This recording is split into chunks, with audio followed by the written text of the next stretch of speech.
everything is working. We'll see as people come in, start chatting.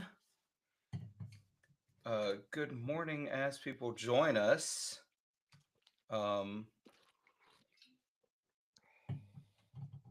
Yeah, checking. mine's the 60 cycle hum one still has the old background. Oh, does it? It didn't update it. Nope. Huh. So Well, then that's no fun. that's less than ideal. Yeah, you can change it later. Oh Well, yeah, that's blast that's why off I'm of the not even sure. stylophone.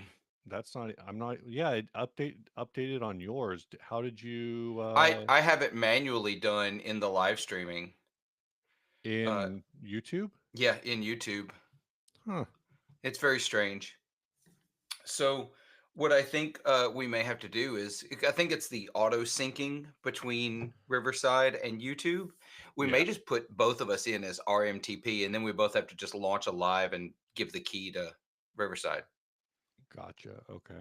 That may be the easiest way to do it. Yeah, because it looked like you had a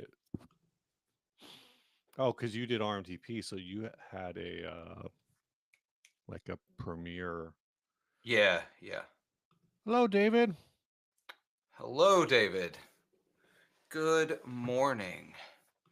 As we start to get people, it's funny how we did it last night, and like a bunch of people jumped in automatically. Maybe we should be doing Saturday evening streams. Yeah. This 2 in the afternoon. Is everyone watching? I don't know what's on right now. Is Yeah, I there don't know. is there a sport on right now? Is there sports ball? I'm sure there's Let's sports ball. There's see. baseball. Baseball's going on. You know this. I don't think anything started yet though. Well, I mean, I'm looking at Padres just got scores. through. Did they take 2 out of 3 from the Braves, or was it a sweep? It's the 4 game Oh, series. it's a 4 game So series. the Padres are 3-0. Oh, Braves are 0-3. They need to take at least one. I need them to win at least one. Jesus. Some dude is like real. Like people are still. I guess it's the nature of virality, right? Right? I don't think about the nature of virality too much. That's a Um, podcast title, but the PRS short right? from, God, when was this? March 13th is still getting comments. The latest comment is somebody telling Ryan that if he doesn't like the music made, or if he doesn't like Opeth, it's because he um is listening to Ted Nugent. What? Uh the guy's comment is, whatever, buddy. Everybody knows you beat the meat to Stranglehold and call it the greatest feat in guitar playing ever.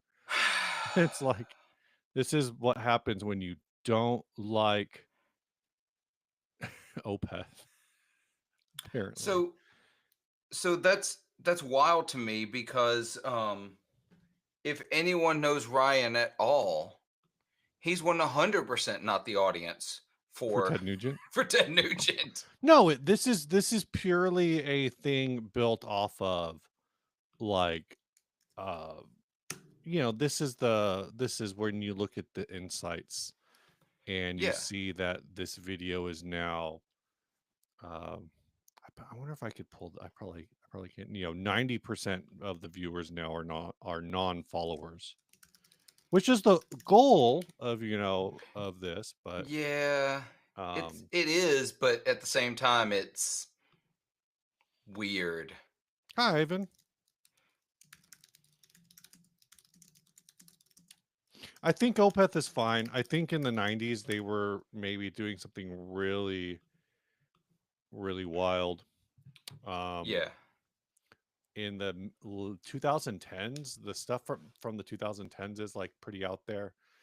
I kind of feel like it's kind of interesting because I feel like they're the kind of artist that I probably would have been in at the same time I was in, like, a lot of that sort of sound in, Yeah. 'I've listened to them. They're definitely not my thing. Uh, 2005, 2006. What's up, the? It just shows me the, but it's Andrew over at the Bad That's Guitarist. weird. Yeah, Yeah, it it just just says shows the the in the chat. because that's what he's got listed as his first name in his YouTube Ah, profile. that's how it's pulling all this. Interesting. Yep, yep. Interesting. You hear It would about have been funnier if he'd been the bad and then guitarist was his last yeah. name. You hear about Rafael N- Devers.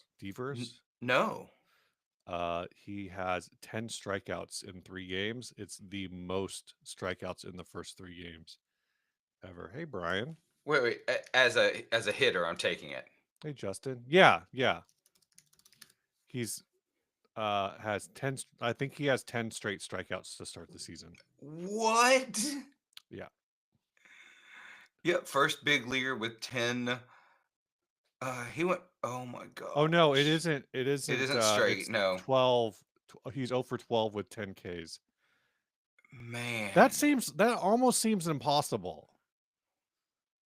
It really does. It seems impossible. What's up, Brian? I know, boring baseball. We like the sports ball. That's fine. Sometimes that's what we talk about. It's opening week in Major League Baseball. We can't help it this week. It's a thing we want to talk about sometimes. But no, we will talk about gear. Now, the thing, Steve, this doesn't give me, I don't know how many people are actually watching. I have no clue. I've got 25 on my side. That's weird. Okay. There's That's not always awful. something. Yeah. You Um, know, Ryan's been really unhappy with StreamYard has he? because it's been glitching the audio on his side. And so Oh, it's really weird because the audio that when we go into post and we look at the what's the word I'm looking for? analytics. No. When we go in the post and we pull down the combined video from StreamYard, Oh, yeah, all yeah. the audio is good. And when you pull down the individual video audio, because they upload it as 2 files and then Yep. combine it, the individual audio file for mine, Mm-hmm. clean, audio's clean, video's clean. The video is clean, but the audio is jank. Oh, really? So Um, it's not a sync thing. It actually just sounds bad. no, it's clipping, Oh, weird. or it's like digital. It sounds like you're trying to communicate to. It's for you, you're trying to pick up the AM radio out of Raleigh, North Carolina, or something. Gotcha. Yeah, Steve, you need to come up just a little bit. Jeez. Go ahead and crank that beautiful That gain. seems like that's got to be a Riverside setting too. Yeah, it probably is. I haven't. Because whoa, Oh yeah. hello. Somewhere between the two. Well, I just took my preamp and turned it all the way up, but I Oh already yeah. turned it up last night, so seems It's like a weird. Riverside thing. Yeah, that is weird. Unless there's something in uh Because echo cancellation is turned on, but that's the only thing turned on.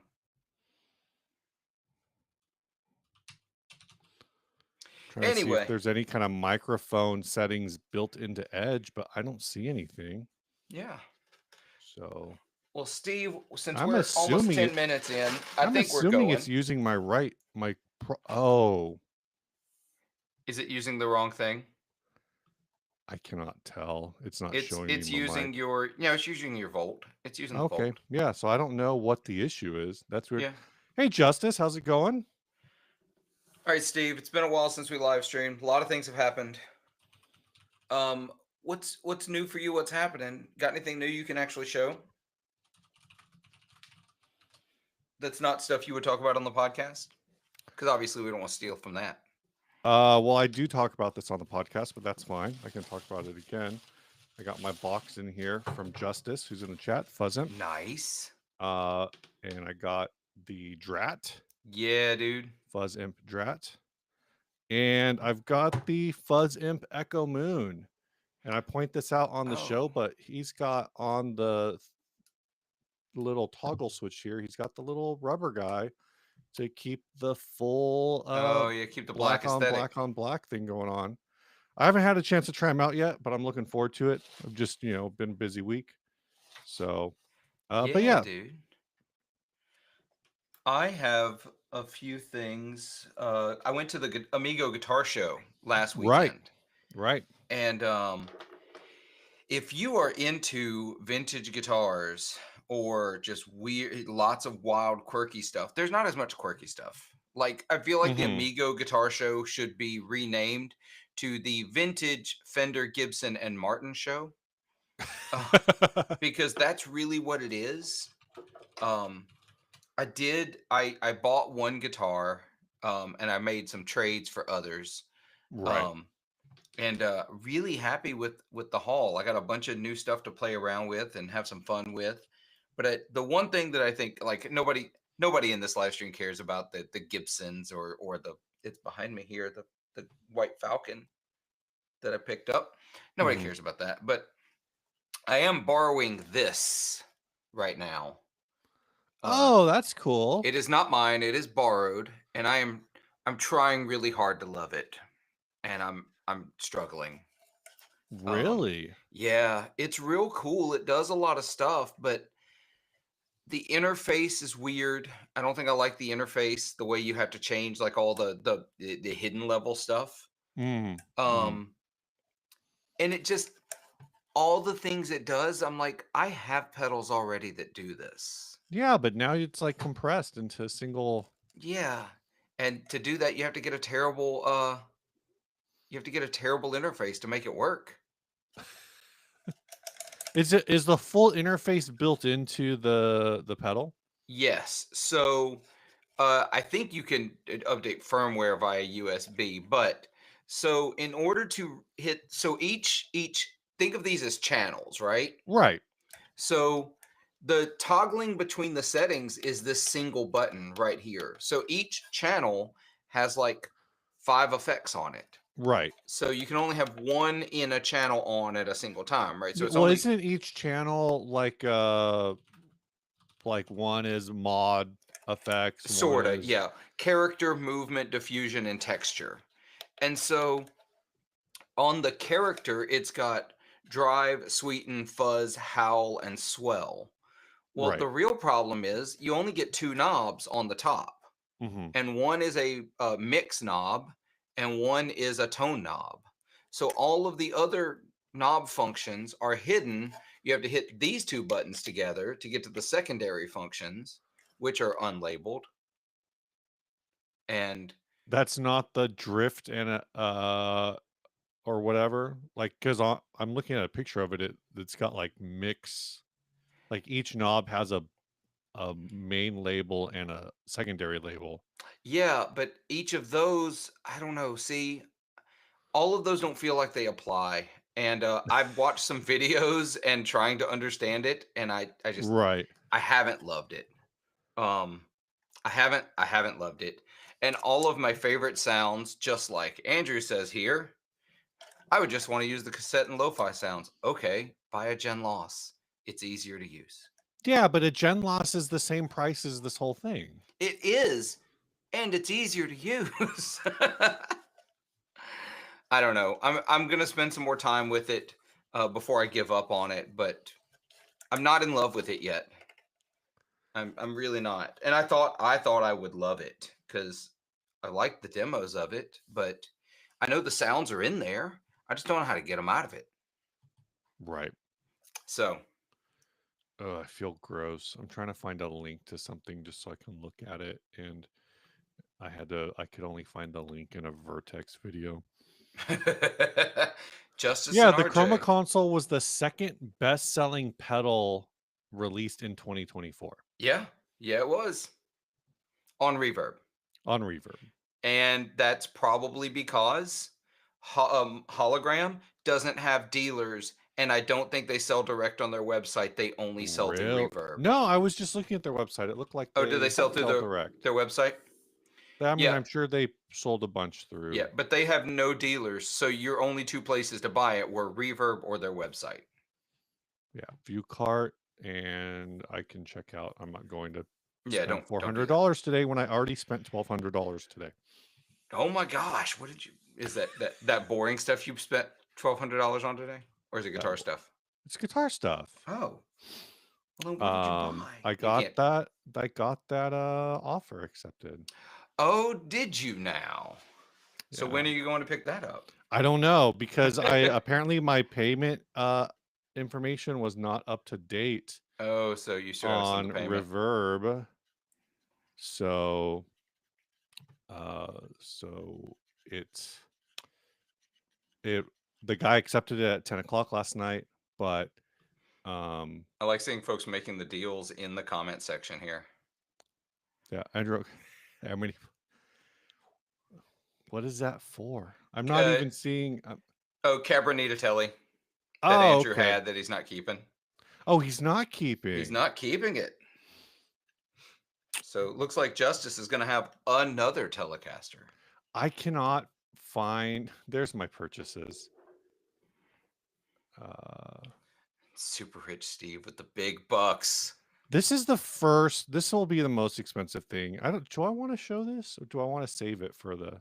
I'll Do you just show it. you gonna show it? You Go guys for it. get the look behind the curtain. I just this piece of gear has sold.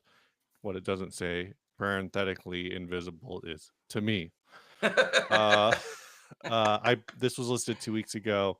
I did not pay $14.75.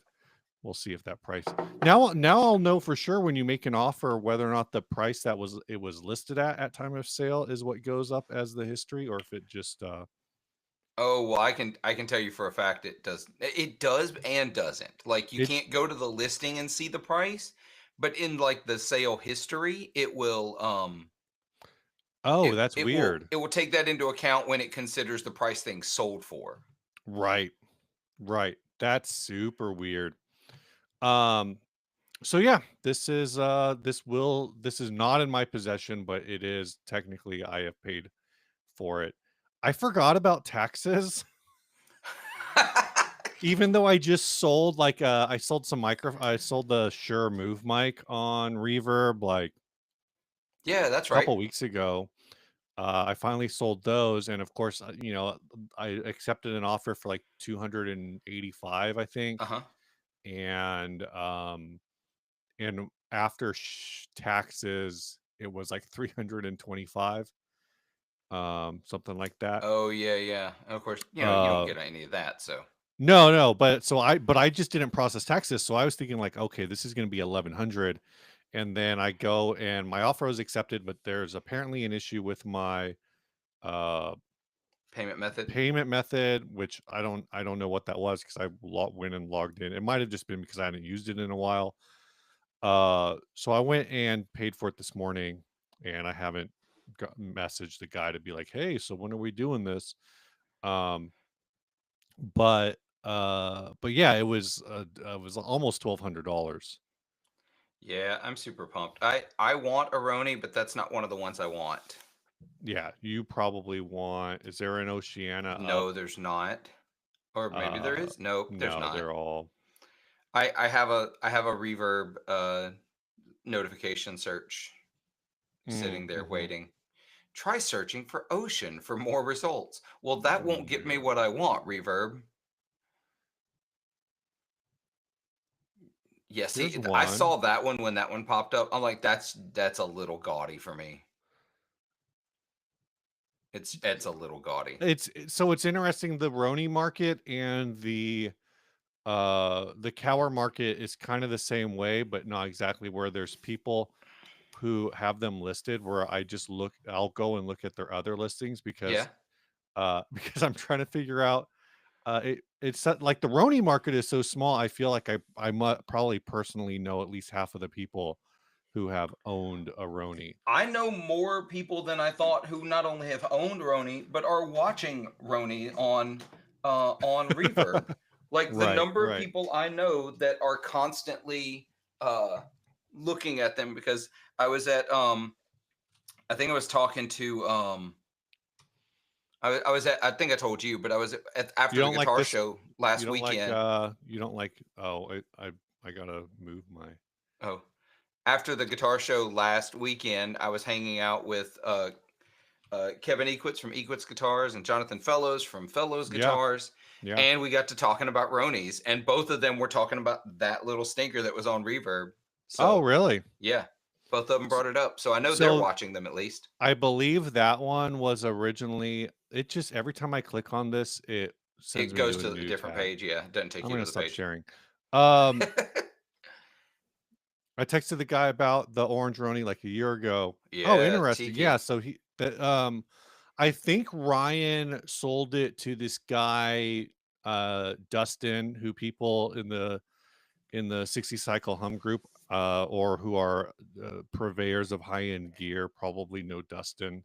Mm-hmm. Um, and so I think, and then Dustin was the one who sold it on Reverb back in 2019, I think, to the guy that I just bought it from. Gotcha. Okay. Because the guy who I bought it from said he bought it 4 or 5 years ago. Um, I still go back, and I even at 1200 now, now it comes with a mono case. But I kind of feel like it's probably too much, but it's a one of one. Yeah. So it's kind of tough to go.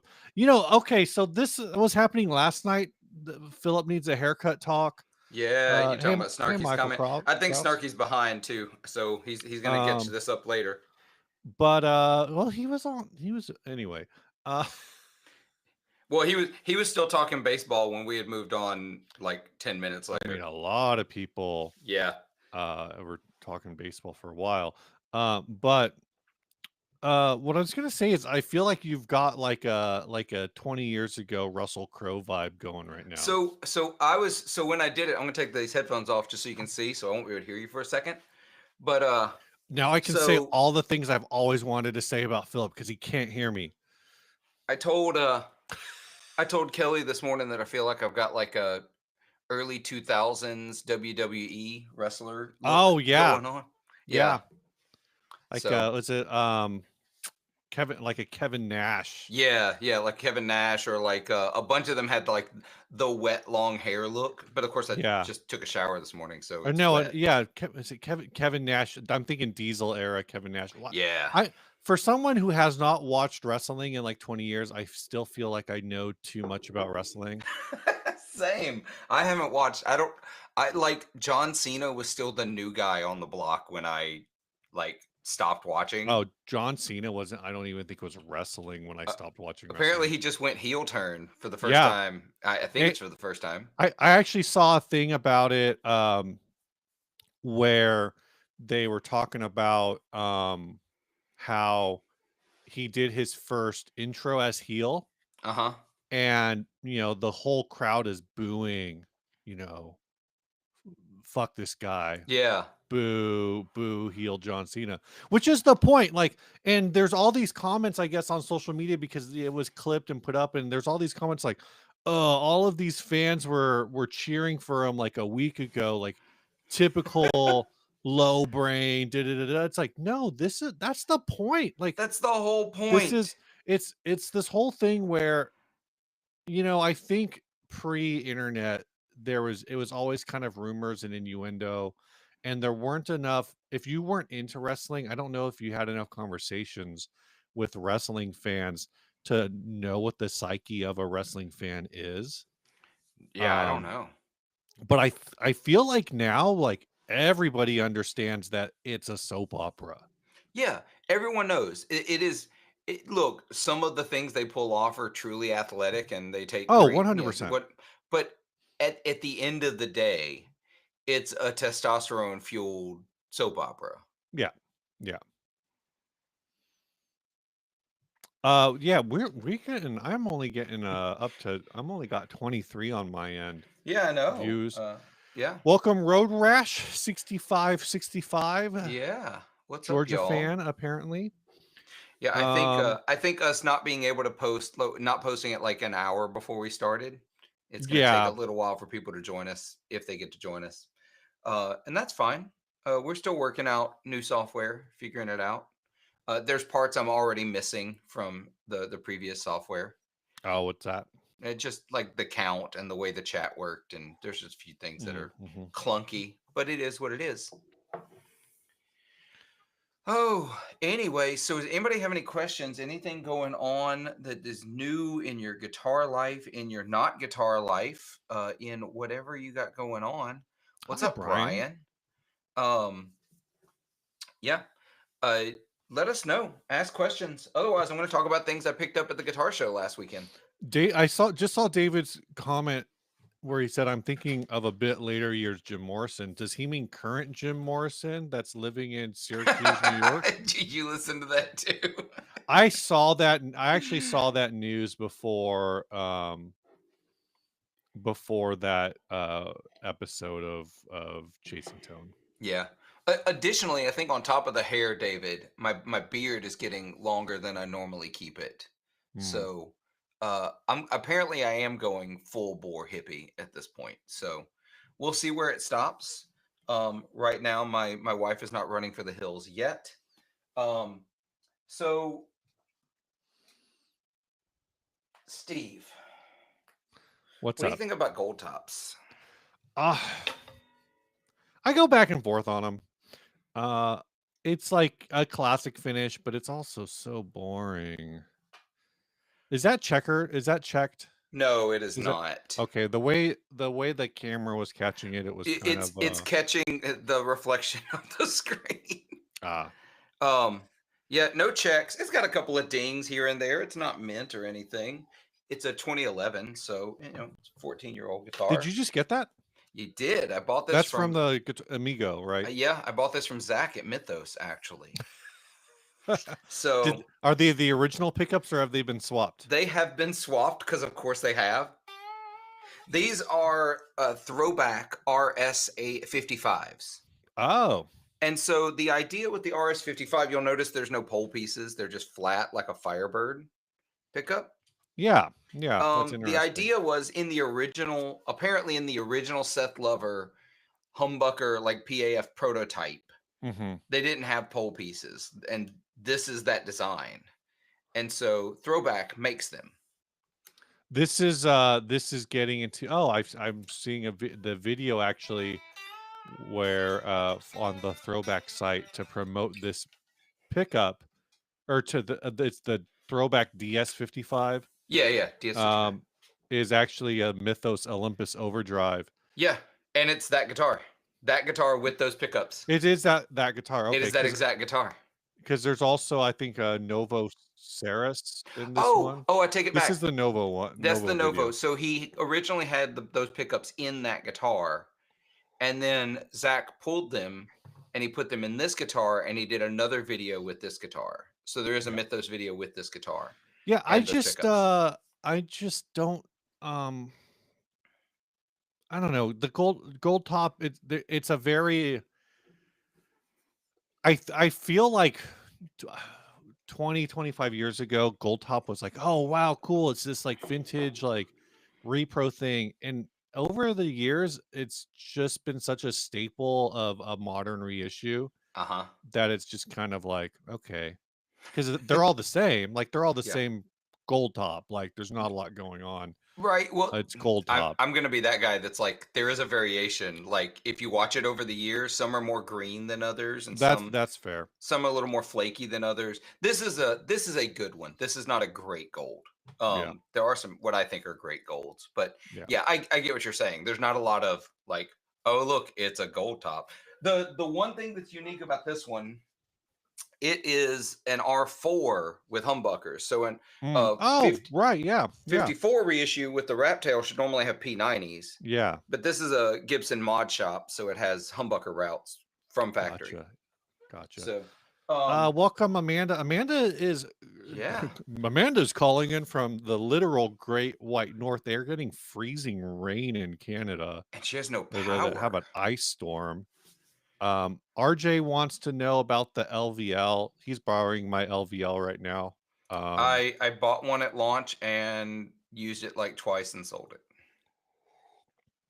I've heard I'm going to get it back pretty quickly because it's not doing anything that the protein doesn't already do.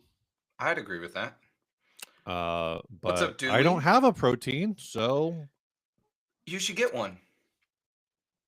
aren't they like $350? I don't know. Apparently there's an update to the protein too that's coming out. I saw a video that Brown Amps did. Hello, Basil. Michael Gold for the tone, absolutely. Let's see, brown protein, $340. I'm seeing some used ones for. There's one at Guitar Center for $250, Yeah, see, that's about the right price. but otherwise it looks like it's $340 new. 250 is the right price for a dual overdrive. That's a good price.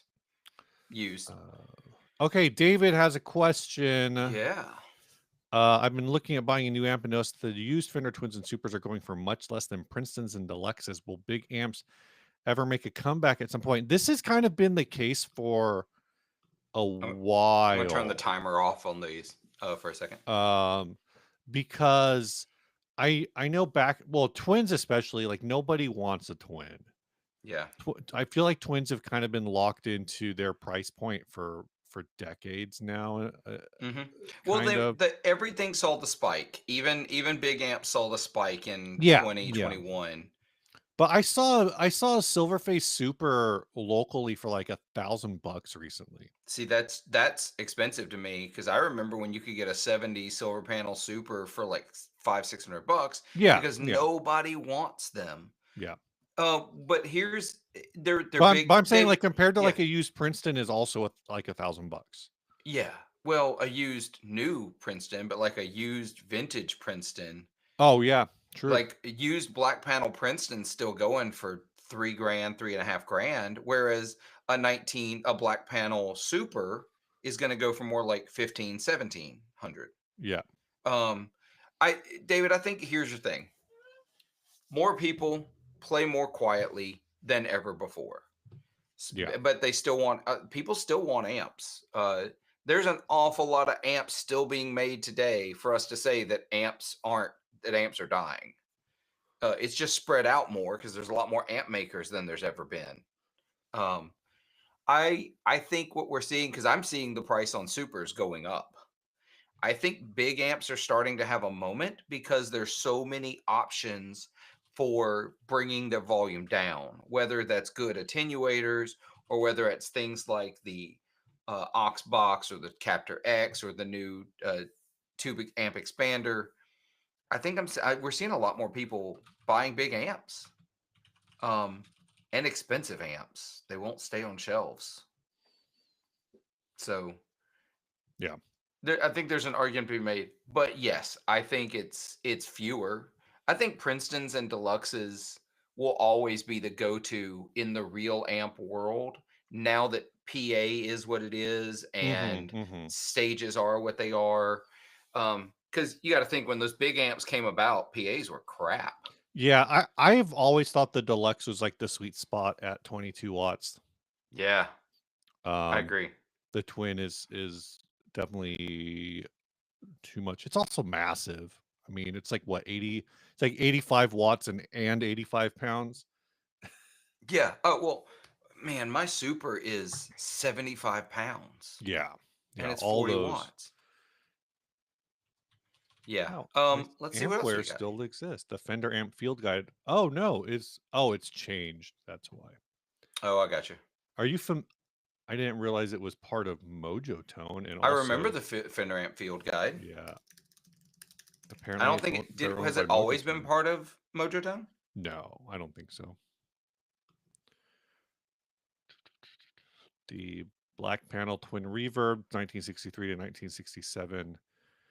I thought it had a typical weight listed. Oh, never mind. 69 pounds. Well, now I need one. 69 pounds. Oof. Okay, It's a so nice weight.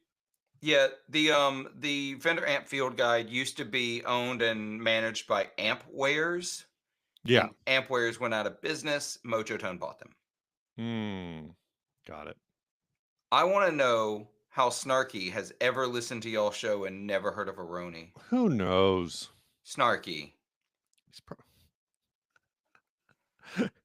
I'm not gonna be mean. Wait a minute. Here we go. This one. So here's a pro tip. Uh-huh. If you're even if you're on your phone or if you're watching on YouTube,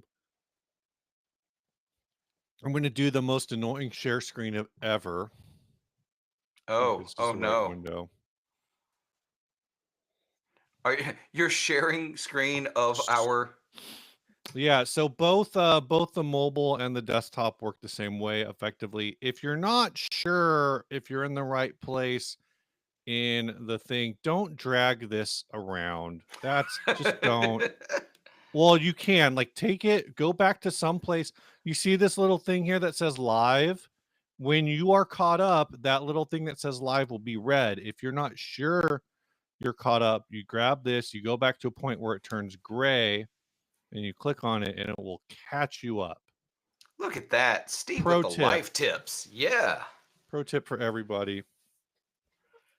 All right, I'm That gonna stop that sharing. is the most annoying share screen ever though, because it was starting to like Funhouse Mirror. like Yeah, yeah. Hey Ian, how's it going? Um, Andrew earlier said that he has I'll sell my messed up 80s twin for $100 if someone wants to pick it up in Arizona.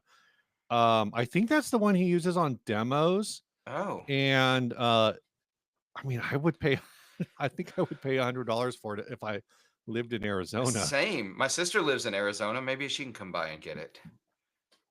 It's I think it was a red knob. Oh, gotcha. Never mind. No Yeah, interest. but it's like a modded red knob, so it only has like one working channel or so. I don't know, but Steve, here's one for you. yeah, Casting for an offset, namely a Jazzmaster style, but want it to with an HSS configuration. Does that exist? I feel like Ibanez must have something in that ballpark. I Um, I can't think of anything that does that. offset with an offset options after Strat HSS. Uh, maybe there's I don't know about a Jazzmaster. I feel like um, hmm, Oh, what what are is you? this I'm Hold looking on. at? I'm gonna share a screen. This one is for you, Road Rash. Share screen. What is that?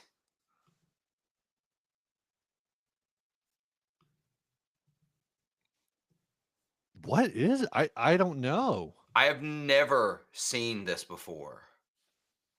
Bound neck.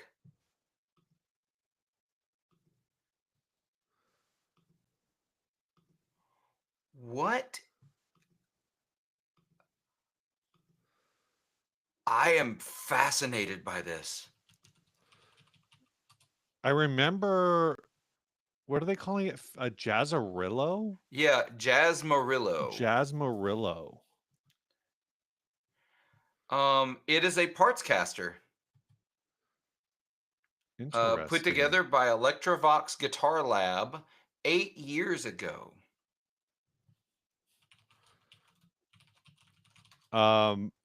Vil Jugga says Jericho Soulmaster. That could be an option. It's kind of got that vibe going.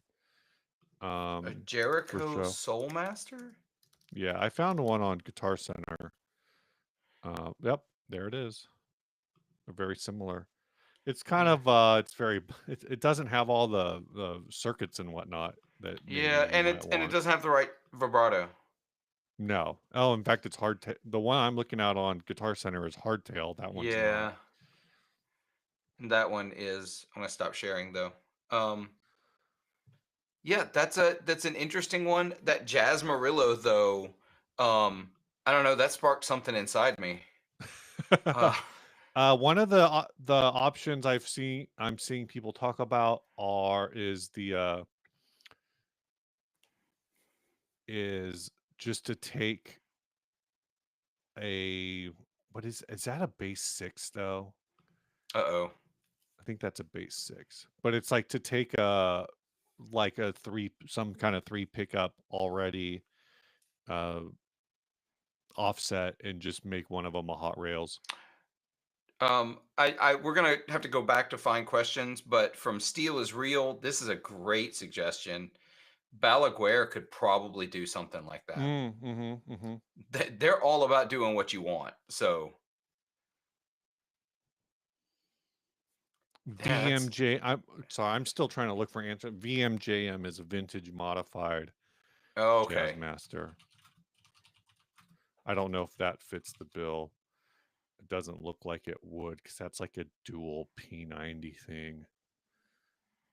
Huh.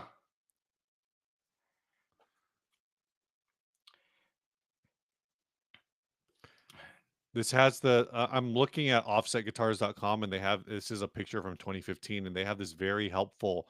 What is that guitar? Oh, it's an artist model from this guitarist, and it's a picture of the guitarist, but it doesn't say who it is. Super helpful. Steve, I have Thanks, the internet. answer. I have the answer. What's It's the currently answer? out of stock. It's back ordered, Hmm. but I have the answer. This is a easy peasy answer right here. Yeah, the Surfliner Deluxe is Yeah, in that it's vein. HSS. Got an offset tremolo. Um, it kind of does the thing, right? Yeah. It's not really offset though. It's It offset. is. It is offset. It's offset vibe. That waist is slightly offset. Yeah, so is a Stratocaster. It's true. That is true. But look at that headstock. I love that headstock. Yeah. I want to go back to this gold top you just got because you said it has the Okay. throwback DS55s. Yeah. And what I want to know is, can you tell the difference between PAFs? Yes. I can. I genuinely can. I Uh, loved when we posted that reel that Zach jumped in there and he's like, basically, it's not my fault you're deaf. I love that. But yeah, no, I hear the difference in them. Well, because there's like different machines and stuff, right? There's like there's different eras, Yeah, there's different machines, there's different wines. The different magnets, magnets, yeah, the magnets make a huge difference anywhere from Alnico 2, 3, 5, 7. I don't know if there's a 6 and a 4, but magnets. How the fuck do they work? I don't know. I genuinely do It's a not. miracle. But I've got several PAF style pickups in guitars around the Hmm. room here, and I hear the difference in all of them. Some of it is very subtle, and like you're never gonna notice the difference in these kind of Right. thing. Um, but for example, I traded into another guitar at um, Amigo, Hmm. and it's got the burst buckers in it, which were another Right. Gibson attempt at getting PAFs right. I don't think they're great. I think they're Huh. fine. Like the high end in them is harsh. It's not I don't think it's very musical. Like Right. it sounds harsh. But I have my other Les Paul has the custom buckers in it, and I think Yeah. those sound great. I Yeah. think custom buckers is the current Gibson like PAF. Like that's what they're putting in. Anything is supposed to have PAFs now. Mm-hmm. Mm-hmm. I think those are great. All right. Does Reverend make an offset HSS? I couldn't find one. Okay. I was just going through their site. Um, Tiki, those guilds are trash. I've not played one. I just think they look cool. Ryan had one, didn't he? yeah, I actually thought it was a pretty nice guitar. Yeah. You know, I mean, I know Ryan, whenever he gets a guitar sent to him by any company, of course, they throw it into a plec and then they Mm-hmm. send it over to the folks at PRS to do fit and finish. It doesn't matter who the brand is, Fender, Squire, Ertz, Fesley, they're all sending their guitars to PRS for fit and finish. Interesting. Um, yeah, of course, because that's the premium YouTuber treatment. Yeah, that's what You PRS know, does, I guess. is PRS just offers a service. They want all guitars to be awesome. So, for a premium price, you can get your AliExpress brand guitar sent to PRS. They'll do the setup and then they'll send it to the YouTuber of your choice. That's how it all works. That's how this thing all works. That's why YouTubers always say these guitars are great, because they never receive a bad one because they've all been set up by PRS. Every single one, ever, always. Now I get the bit. Now I get it. That took me a while. I'm sorry. I'm a little dense. Steve, did you see these while we're talking about Les Pauls? Gibson just put out a Double Trouble LP with burst buckers for Uh-huh. $2,800. Burst buckers are, like I said, it is what they're putting in, I think, most of their guitars at this point. Mm-hmm. I think they make a 50s version. They do. So they're calling them double white because they can't call these pickups double cream. What color is that, Steve? Yeah, I mean, obviously, Yeah, yeah. But they can't call them double cream because that is trademarked by DiMarzio. right. And so they can't call it, just like I think PAF is Wh- trademarked by DiMarzio. Why is this? What is the double trouble about this? I think it was just a name to call it instead of double cream or double white. I think that's all it is. There's absolutely no tie-in to Stevie Ray Vaughan and Double Trouble. Okay. There's Well, no that's why I was yeah. like a little confused. I was like, what is the point of? Yeah, no. It's just their way of doing the double cream without saying the words double cream, Yeah. because that they can't. Um, I think they look fine. They're great. This one's 9 pound, 9.5 pounds. Absolutely not. Um, I can't do it. I was looking to see. Oh, here it is. Compare all five. Um, 9 pounds 2 ounces, 9 pounds 7 ounces, 9 pounds 3 ounces, 9 pounds 2, 9 pounds 6. Absolutely not. Yeah, snarky double sand. I'm looking to see if they have any of them that are sub 9 pounds. They have an 8 pound 15 ounce in the cherry burst. Oh, there you go. There's a winner. 8 pounds 8 ounces. Good grief. That's a So winner. so are these not These are Les what's Paul the standards with word? different pickups. No, but these aren't weight relieved, or is that the Oh weight no, no relief? weight relief. They don't do that in any guitars, I think, anymore, Oh wow. because people lost their minds over it. Well, that's dumb. Yeah, yeah. People lost their minds. I now don't get me wrong. I have my own opinions. I'm all for just finding lighter wood.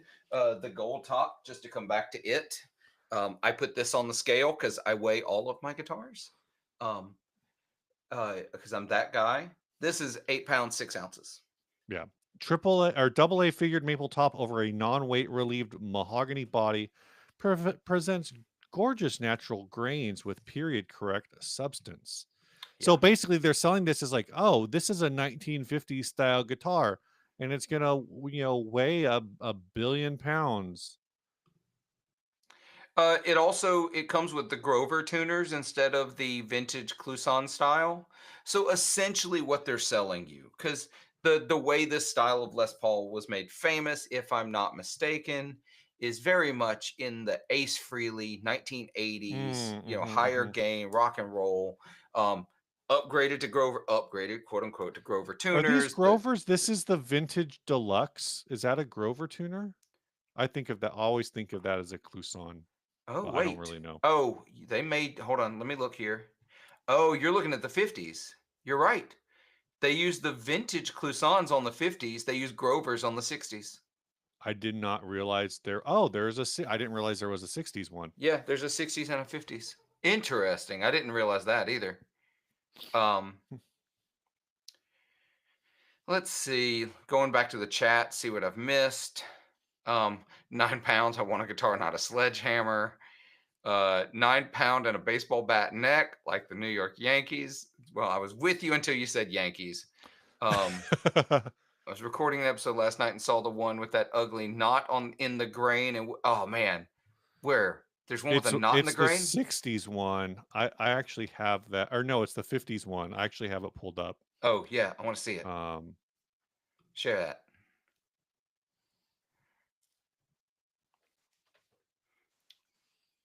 Oh, that's I not a assume this knot. is what he's talking about, That's spalting. That's not a knot. unless is there a different one? I think that's got to be it. The 60s one, they don't show the multiple, at least the They don't, because they double don't have trouble any. 60. They're back ordered on the Oh, okay. 60s dark burst, the tobacco burst. Yeah, so I assume that this big old spalting spot is what Andrew's talking about. Yeah. Oh, have you seen the new bat thing? the torpedo bat. No? That's what he's talking about. Um, they call it the torpedo bat. So basically, there's a whole thing that they claim that. So I think two of the players, is it Jazz Jr. Uh-huh. and Anthony Volpe, are using what they call torpedo bats. And what it is they've basically taken the last 2 inches off of the barrel and tapered it down. So Okay. so back in the like 90s, I think, Oh. was when they started doing what they call Pro Cup on a lot of wooden bats, where they hollowed out the end of the bat to weight relieve. And what Yeah. they're doing with these ones is they're like, look, you don't want to hit the ball off the end of the bat anyway. So we're just gonna really emphasize where the sweet spot is, and we're gonna taper down like the last 2 inches. And Interesting. so these guys that I think are like high contact hitters like Jazz Chisholm Jr. would be, contact and speed. Yeah, Uh, they're trying to make the bat where it's more obvious where this like I got you. obvious to contact, I guess. I mean, and by the rule, as here, bat shall be a smooth round stick, not more than 2.61 inches in diameter at the thickest part, not more than 42 inches in length. Yeah, yeah. It's in the rules. Anyway, T- Tiki calls that spalting a birthmark. That's that is very fair, that's actually. very fair. Yeah. I actually thought that was the most interesting one of the ones that are on I agree. Sweetwater. I think that's very interesting. I would totally be into that, but I Um, I have two Les Pauls. I don't need another one.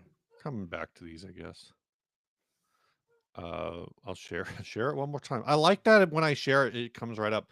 This Yeah. is probably the one that I would avoid. This has like no grain. Man, there's a part of me that loves just a great plain top though too though. Yeah, but if you've got like, I mean, there's something to be said. Like this is more of this has S- more grain, but So not it's everybody like loves not this as much as I matched. do. I love the not matched. My Les Paul is not matched. My burst. What's this one on the end? This one on the end is kind of like swirly.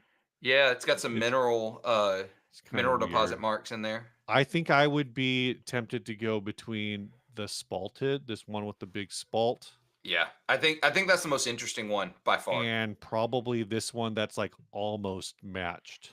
How much that was the one that spalted weigh? 9-2. It's heavy. It's heavy. Oh yeah, they're all. I'm I'm trying to think. Do I own exactly two guitars that are over 9 pounds, and they're made out of metal.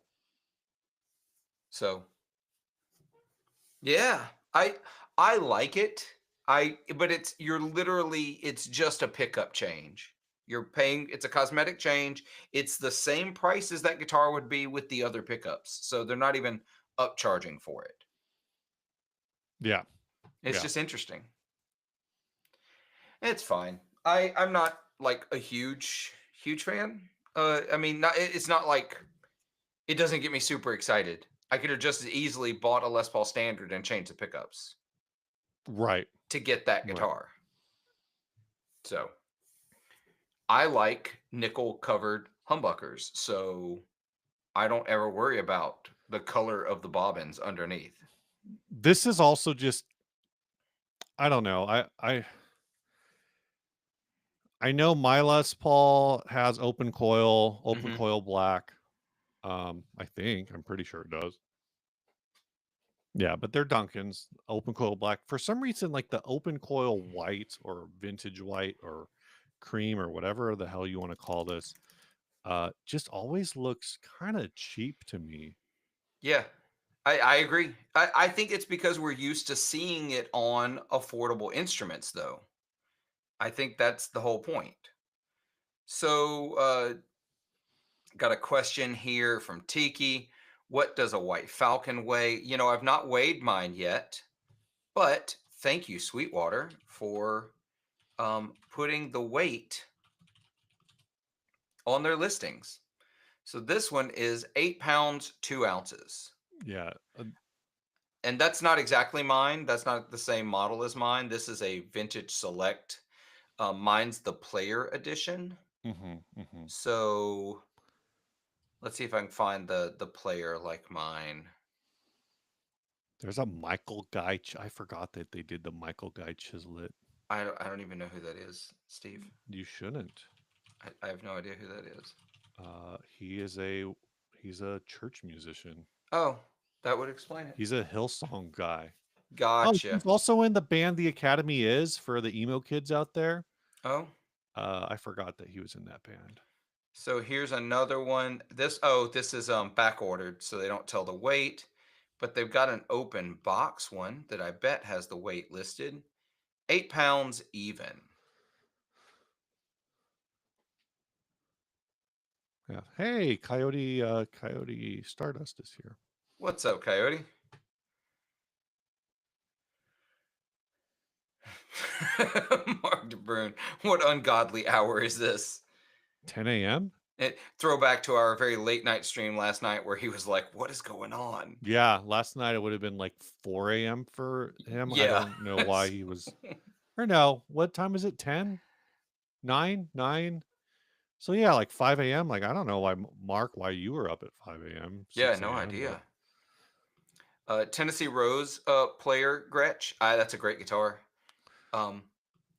I love the big bodied. I like the big Gretsch guitars. They're just cool. It is massive though. I had not played a White Falcon. Let me stop sharing. I'd not played a White Falcon in a long time. Right. But I've been playing, 335s, and I had my ES 125, and I'm like, I'm used to big guitars. No, no, no, no. It is a different level of huge. It's bigger than a 335 in every dimension. It's a lot. And now I know why the person who I traded my Penguin for it. And now I know why they traded, because it was a husband-wife CCM songwriting duo, and they have artists, and like they're an artist and they do their own stuff. And she was playing it mostly, and they liked the Filtertron sound, but it was just way too big, way too big a guitar. So I like it a whole lot. I'm gonna spend a whole lot of time playing it. I've got a demo that's gonna be coming out for a new pedal next week that I'm going to use it on. So that'll be a lot of fun. Is it a new pedal that like no one knows about? New pedal? Yeah. Oh, there's a new pedal that was at NAMM. So you could have played it at NAMM if you were there. Oh, I know what it is. We talked about it last night. We talked about it last night. Yeah. So I'm doing that one. I think Ryan's doing that one too. Yeah. The White Falcon headstock is as big as the body of a Mustang. It is. It really is. It's almost big enough to be a mini guitar at the end of the guitar.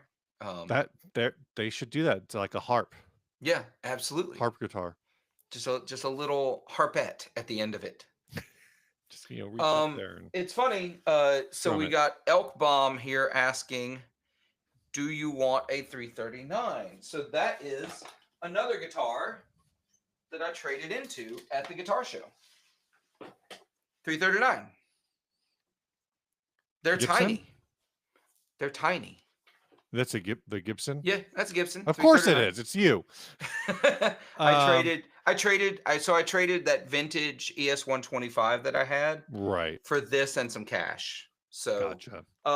The 339 is super cool. I'm real mixed on the tiny bodiness of it. I am too.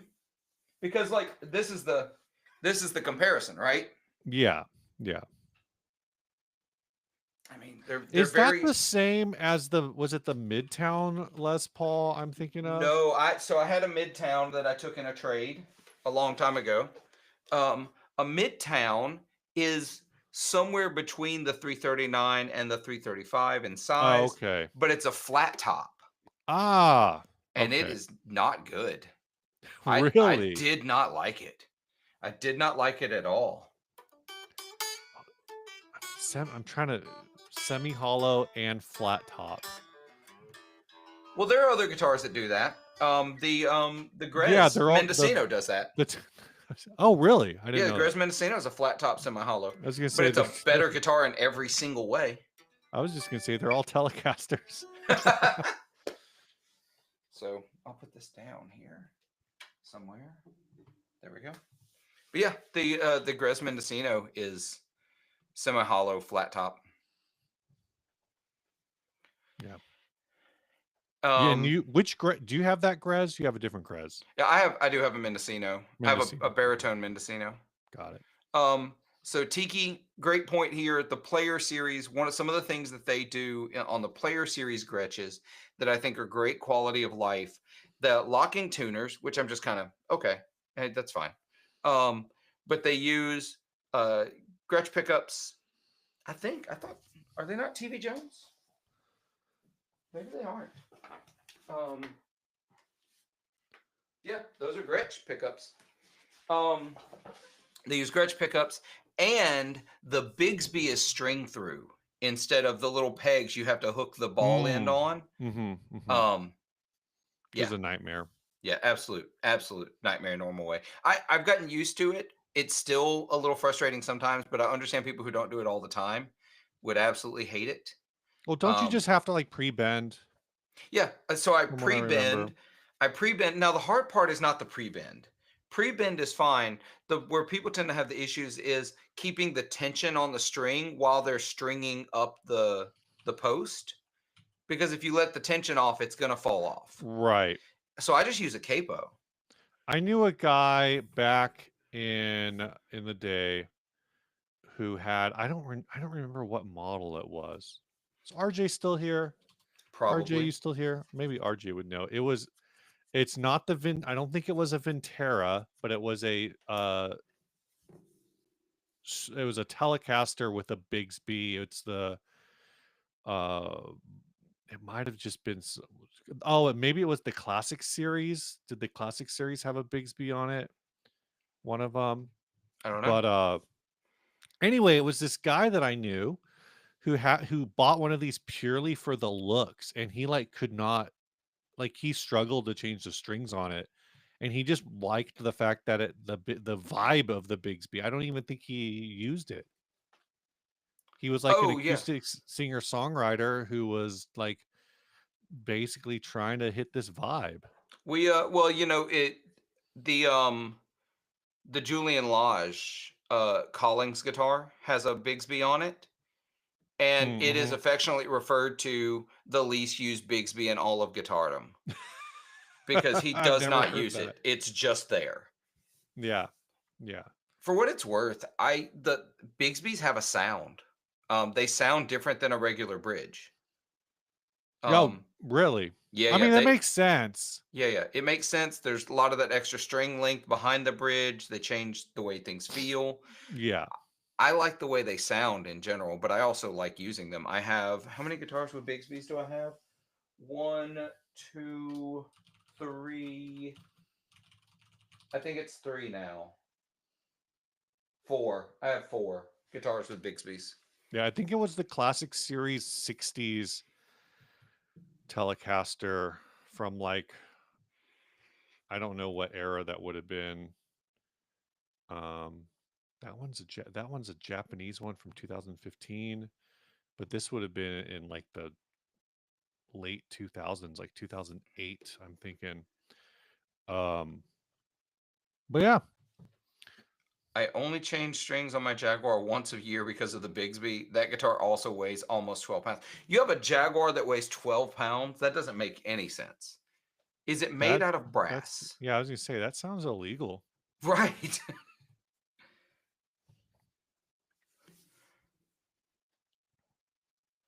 I don't think I could do it.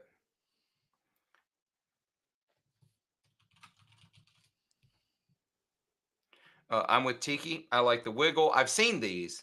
I've also seen the conversion plates you can put on to like Jazz Masters and Mustangs and Jaguars to make them stop tail. Oh, I don't know that I've ever seen. I don't know if I've seen that one. Which one is that? The Mustang? Yeah, this Mustang with the fake Mustang trim. Fender Mustang stop tail. I've seen, the Player 2s just have a normal hardtail. Yeah, I don't think hold I've on. ever seen one that I realized did not actually have a that just had like a fake. Let me find it. The Mustang vibrato is like such a. I mean, I know Pusheen's done some videos on how to set them up, but they are not. Here you go. They are not natively. Fender Dynamic Stop Tail Assembly. That fits in the standard. Let me drop the comment here for a second out of the way. So is there nothing underneath it? It's just nope. actually a hardtail? It is actually hardtailed. That's so But it odd. says vibrato, even though it does not vibrato. Hardtail version. Oh, this is on the Ben Gibbard Mustang. Interesting. I did not know that. Yeah. I had never looked it up. I knew it. I remembered it existing, but I've never looked for one. Agreed, Elkbaum. A Mustang with fake trims is a no-go for me too.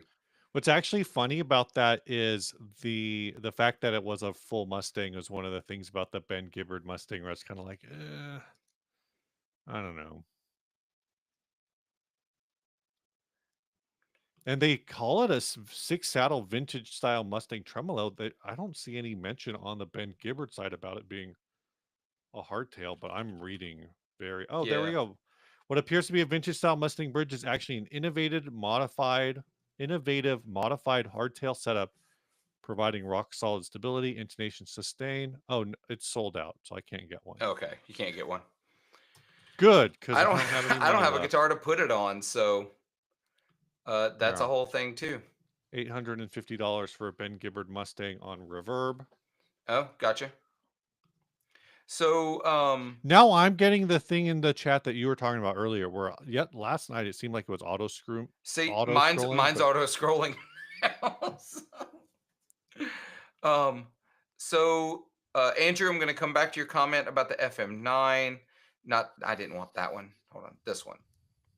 Noise Bloom pickup question. Want to do a parts caster with Gretsch style pickups, aiming for classic Gretsch 6120 sound, TV Jones classics, or something else.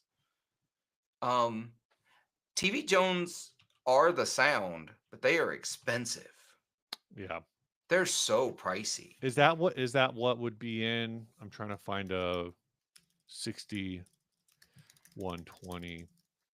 I'm only finding the first one that came up for me is the Chet Atkins, which has TV Jones classics. Yeah. Are they really that expensive? Yeah. So if you want the TV Jones version, let me see. $150? They're not that expensive. Is that each? Yeah. Okay. I'm not saying that's cheap. I'm just saying, like, I feel like I remember them being a lot more money. Okay, we're just gonna keep coming back to this. A DS55 is a $400 pickup. One pickup. Yeah, $400. I didn't buy them separately though. No, they came I know. in the guitar. I'm just saying, like, I don't buy pickups, Steve. Typically, I don't. I get them in guitars. I'm just saying, $150 for a built to order pickup is it's not cheap, but it's not expensive. Yeah, no. For some reason I remember them being a lot more money. So they're really not bad. Actually, you can order them at Sweetwater for $147 a pickup. Yeah. Use my affiliate link. That would be my gut is to just go all in with the TV Joneses. Yeah. Just get it done. Basil, almost everything is less than throwback. Yeah. All right, we're gonna come to Andrew here real quick. Not Ron Ellis. No, except Ron Ellis and a few others. But I want to buy an FM9, but I'm afraid that Helix is going to release a new Helix. Any thoughts, Steve? Isn't the FM9 already like dated? Is there a new one? Yeah, they did the FM9 Mark II Turbo last year or the year before. Okay. So the rumors around new Helix, I don't have any information legitimately. Like, yeah, I don't even have to lie about it this time. Um, but I don't know if they're gonna do a new Helix. It feels like they should. I mean, the technology is 10 years old now, Yeah. I believe. Um, but I don't know if they're going to. Like, I don't know if that's on. I will tell you, I know they are. They are Helix But 2.0. well, whatever they're going to call it. So a couple of years ago at Fretboard Summit, I was talking to one of the guys from Yamaha, Mm-hmm. and actually, I met the guy who does the amp modeling for Line 6 at Oh, okay. NAMM. At NAMM. And so I'm going to shoot him another email, and maybe I can get him to give a little bit. I don't know. I don't know if I'm supposed to say this. I'll only say the things I know I can say. He told me they are working on the follow-up to Helix, whatever it is. Right. Right. He told me it will not be called Helix 2. He didn't know what they would call it, and probably wouldn't have told me if he did, but he did say it wouldn't be that. He told me that they are not pursuing amp capture technology. Mm-hmm. Now, that was 2 years ago. That could have Yeah. changed. I think the HX1 just came out like a year Yeah, ago. it did. So, but I also think HX1 is your, hey, we're nearing the end of this product line's life. Because the Interesting. M5, I think, was also nearing the end of that product line's life. Because it was like, didn't the big one come out first, the M13?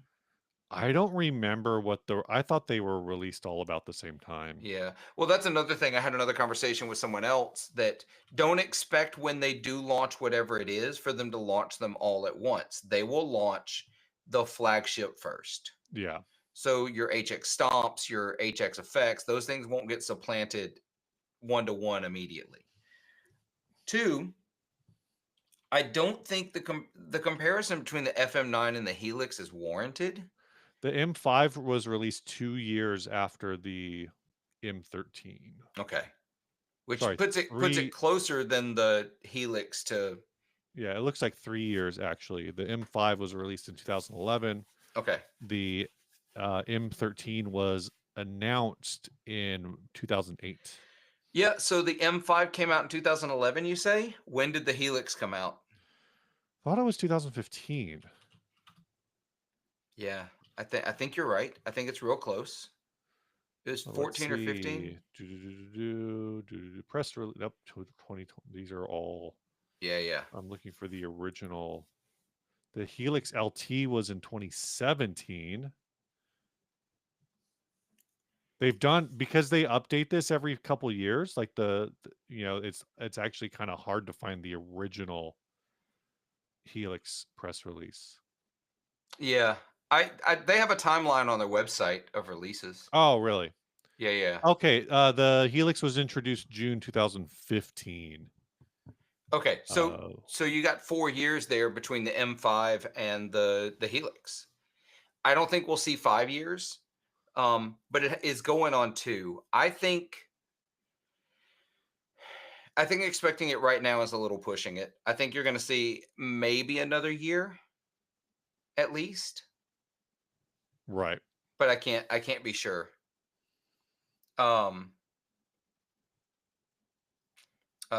Let's see. So I would say if you want an FM9 though, Yeah, that's a different experience than a Helix. The Is that- interface is worse, the amps sound better, and the effects are actually better than the Helix. but you get. I'm trying to see what I would compare this to. Do they still sell the Helix LT? It's not even the same. It's not even like the same. For $1,800, does the FM9 do capture? No capture. But the sounds are better. Yeah, but They are just like are. $1,000 better? I think so, because I don't think you should compare the Helix LT to the FM9. I think you're comparing the floor to the FM9. But okay, so in that case, is it $400 better? You think it's $400 better? Yes. $450 better. It's newer, way more processing, way better sounds. Um, I mean, it's literally 2 years old. The FM9 Mark II Turbo. Yeah, yeah. Yeah, it's yeah. I But I think it's worth it. it doesn't have a thing. You Yeah, can't do it doesn't have this. an expression pedal. Thank God. You don't want the expression pedal. No, I don't. That was the biggest issue with the LT. The expression pedal broke on all of them. Oh, And the what? and the one on the floor is good, but it's not great. Right, right. I think whatever Helix they put out next won't have an expression pedal built in. Interesting. I don't think it'll have it. I I think if they're mean, smart, it won't have it. it is an additional point of failure. Yep. It would probably make more sense for them to sell sell some kind of expression pedal differently, or just make it really easy to hook up to a Dunlop Mini. Yeah, exactly. FM9 isn't that user friendly. You're right. It's not. Um, it's really not super user friendly, but the sound is killer. I heard one live last year for the first time, and after that, I was completely and totally sold on them. Um, it broke my brain how good it sounded, and the dude was playing the FM9 into two of the Fender FRFR cabs, Right. and it was one of the best live guitar sounds I've heard. Maybe he just had really nice fingers. That's true. He may have. I He had mean, all that tone in them. it was Sister Hazel, so Oh, so he dialed in that tone all for you. he did. He did all for you. It's the only Sister Hazel reference. Is that Yeah. their only? Are they a true one-hit wonder? No, I think they had a couple. I think they had a couple. I love how we both Google immediately. Yeah. All for you. Nope. True one-hit wonder. They are. You're right. Congratulations, Sister Hazel, on being a true one-hit wonder. That's more hits than I've had. Anyway, so scrolling back through the comments here, let's find some more questions. Let's see. I agree. It's just not quite the same without Ryan's beard. Well, Ryan's beard is gone, so Exactly. Ryan's in space. You got to understand how much license we have to get in trouble now because Ryan's gone. yeah.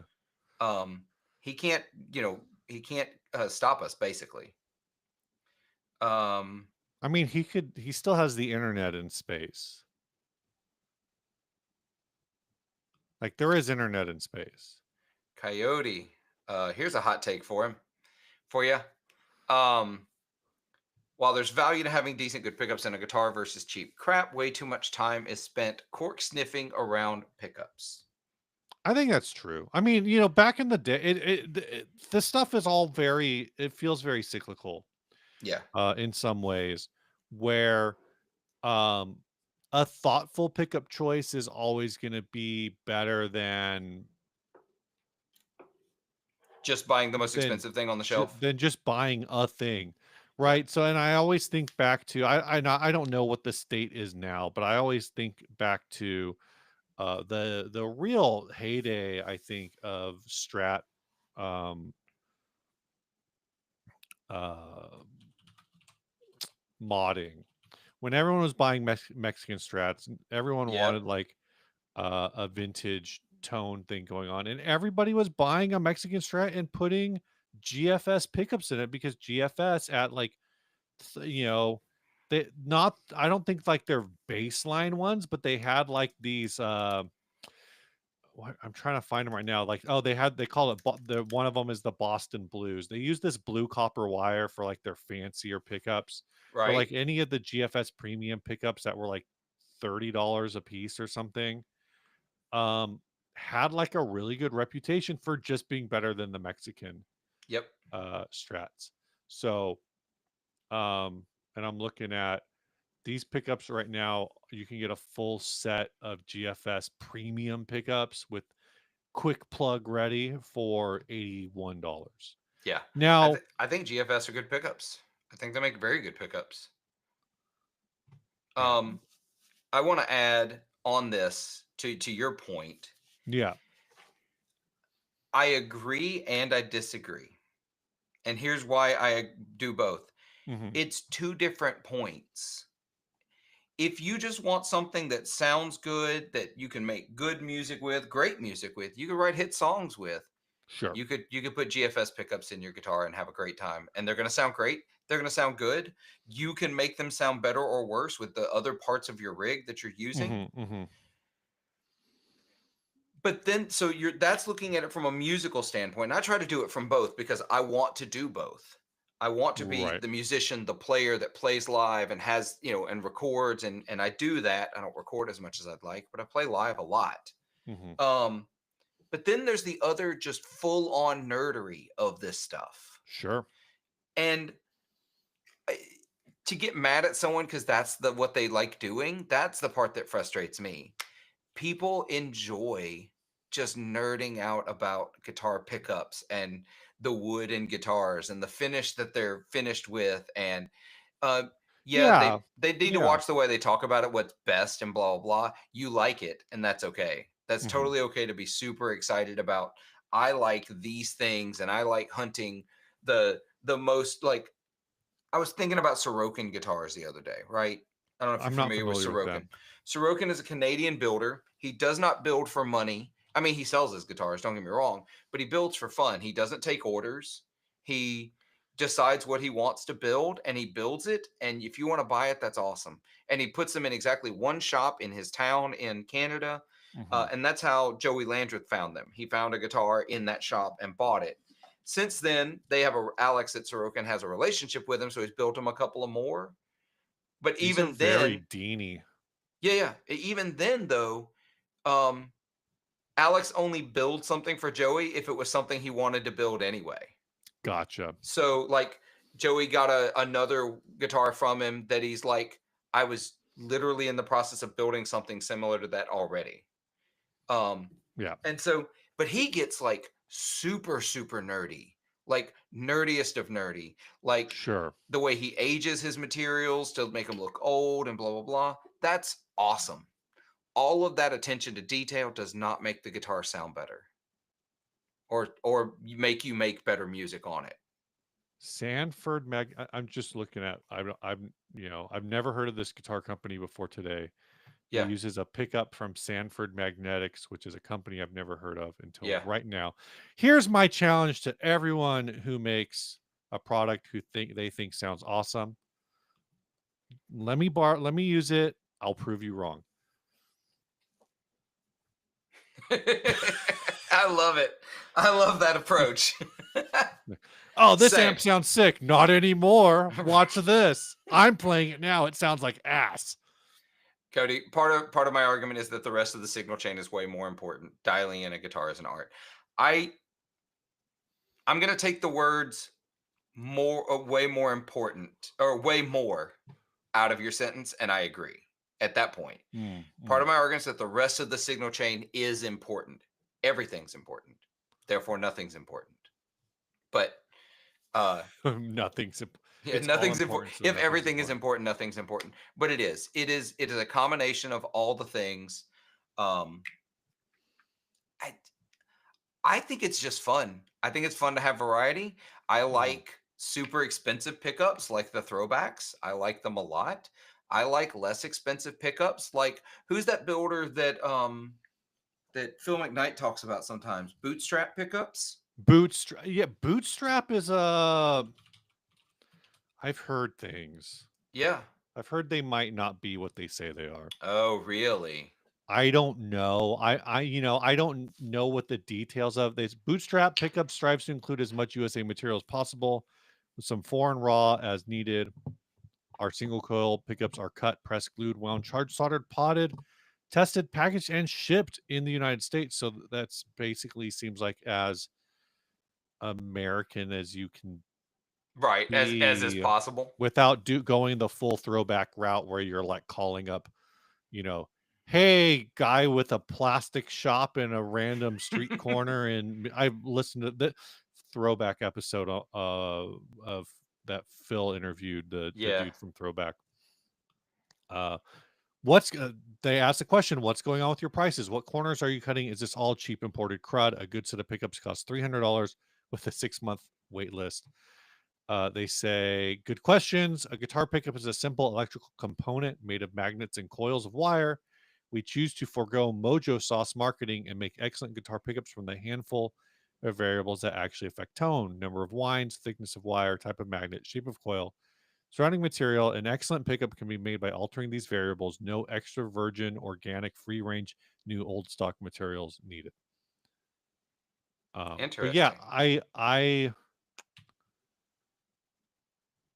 they are pretty cheap. Jazzmaster pickup starting from $65. Yeah, Uh, a that's so Strat cheap. That's hella cheap. Strat set. Is this a full set for $60? Here, I'm gonna share the screen. Take this comment away for a second, Coyote. Share this screen. Bootstrap pickups. 64 vintage sparkle set. Parchment. Blah blah blah. That is a set of pickups for $60. Yeah, which is it is crazy, and that is like the Fender old school Fender style wiring with the cloth Mm-hmm. wire. Cloth wire. Alnico 3 magnets. Enameled copper wire like it's supposed to be. Yeah. You can even do a vintage stagger for $5 extra. So $65 because it's $5 per pickup. No, that's just $5. That's a flat $5. Oh my gosh. Yeah. Yeah. This is all pretty crazy. I swear I saw something somewhere where people were kind of questioning. I thought it was Bootstrap. Yeah, it was. It was in I think it was in a Phil McKnight video, live video, and he said the reason he trusts that Bootstrap is who they say they are because they have pictures of them working in their shop space, like on the pickups. Like it's Oh, you want to look for okay. that, like Yeah, you actually that's see fair. the space. I was looking to see if they make a Filtertron, but I can't find one. Hmm. They also do shop notes and a weekly queue, the wait list. Yeah. It's a rad thing. So there's lots of options out there. There's lots of fun stuff. You can find what you want at whatever price point you want. Throwback, their big thing is that they build pickups the way Gibson did on the same machines that Gibson made them on in the 50s. They literally used the same machine that was used back then because he bought it from Kalamazoo. Yeah. From the old factory. And if you want that, you want that. $750, $800 for a set of pickups. That this the set that's in this Les Paul, I think it's $820 for that set of pickups. Yep. They came in the guitar. That's why I have them. So you know. Yeah, Andrew, this is I'm well into this. I had my doubts, but if Phil McKnight says they're legit, I believe it. I trust Phil. Yeah, I see a lot of people. I'm looking 3 years ago, people talking about Bootstrap on Reddit, very, very optimistic or very Yeah. positively about them. Yeah. Mark DeBrune, who's more annoying, guitar gear nerds or music theory nerds? Definitely music theory nerds. So our Corey Wong set the bar too low video is getting haters. A lot of people want to be advanced guitarists, I guess. I guess so. I went to music school. I have a degree in music, and I'll tell you, music theory nerds are the most annoying. They are absolutely the most annoying by a long shot. Guitar gear nerds, they just want to talk about wires and copper and magnets and wood and finishes. Music theory nerds want to use words that are longer than anything you'll find on the back of a shampoo bottle. So yeah, it's definitely music theory nerds. I did want to hit this comment scrolling actually. Back through which can you do it? I don't know if you can do it. I can't. Cyclops hot take, $100 plus guitar cables sound the same as $10 ones. I don't necessarily disagree. Um, I'm trying to find the comment. it's right before Mark's about the Guitar Gear nerds. Oh, is it? Okay, Yep. I'll find it that way. Oh, there it is. I see it now. I I don't. disagree. I do You disagree. disagree. I do disagree. I 100 plus versus $10. I think I disagree. If it was $100 plus versus like $30, I would probably agree. Yeah, I'd be closer to agreeing at that point. I don't know. Can you buy? I don't even know what cables you can buy. I haven't bought cables in so long. But I bought patches, but I haven't. I buy cables fairly regularly. Like, I'll give you an example. A couple of examples. This cable, I'm gonna grab a couple of different ones. This one came when I bought the Fender Excelsior amp that I resold. That I I would flipped. just throw that. That would go directly into the trash. Yeah, this sounds like shit.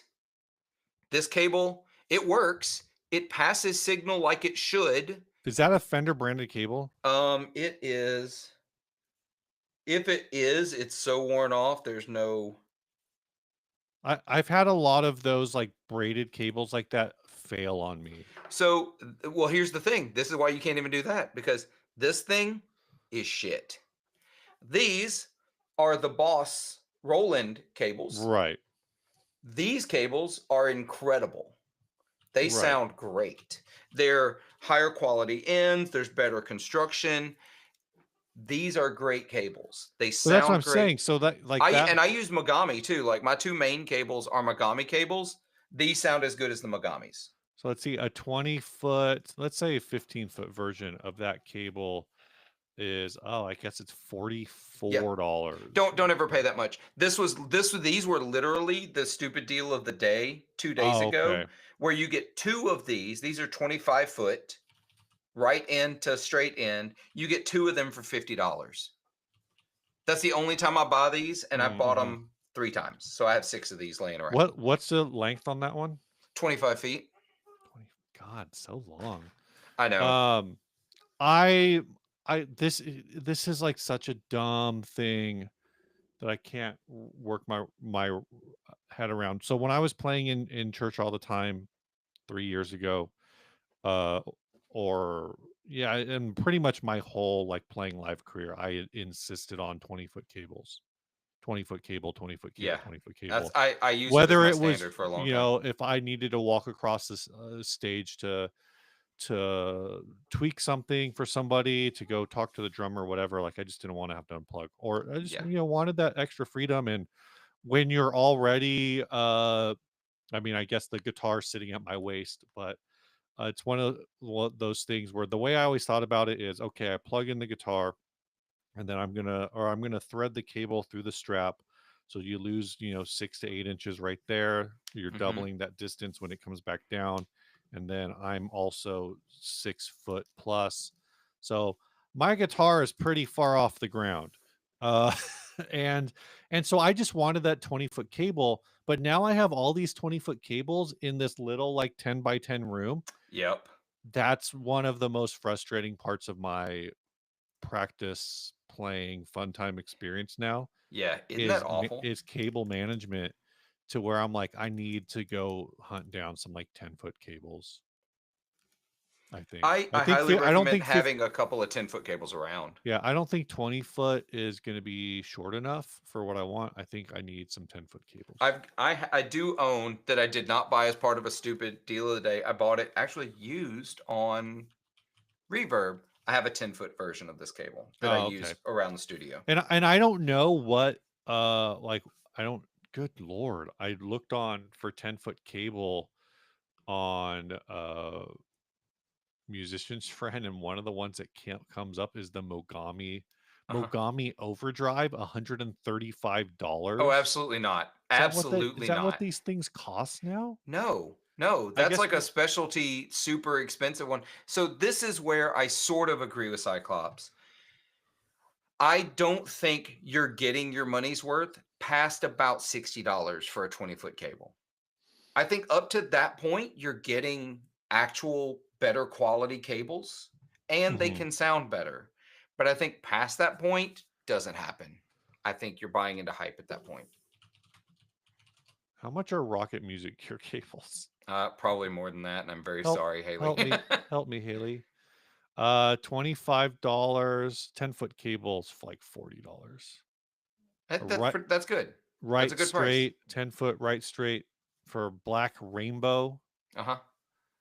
Uh, which looks like, I can't tell if that's a thread or what is. Can't tell what the material is. That looks like weave, so I might have to just ask her. Yeah, I may do that too Because I don't want weave. s- I would be open to like a Tech Flex, yeah. but Well, I've been doing I may have to message her. I've been using the effects loop on my amp live lately, mhm. which means two more cables in my rig. Yeah, And all of my cables of gig length are these right angle to straight, and I need straight plugs. Like using the right angle is not working because they get bunched up next to each other. And so I need to order some straight 1/4 inch to straight 1/4 inch. I yeah, wonder if she could do those for me. probably. Yeah, I'll have to Just talk to talk her. to her. Yeah, I'm gonna talk to I'm Haley. just looking at her Etsy store, Okay, I'll just message her directly. yeah, Um, there's some different options there. let's talk about a couple of things here. I want to bring up a comment. Where did it go? It was about theory, back when we were talking about annoying theory people. Um, oh, someone mentioned the Ernie Ball Flex 10 footers. Those are good cables. I think they're basically the same as these Boss cables. Um, And they come in bright colors. they do come in bright colors. If Cries in Amazon Basic cables.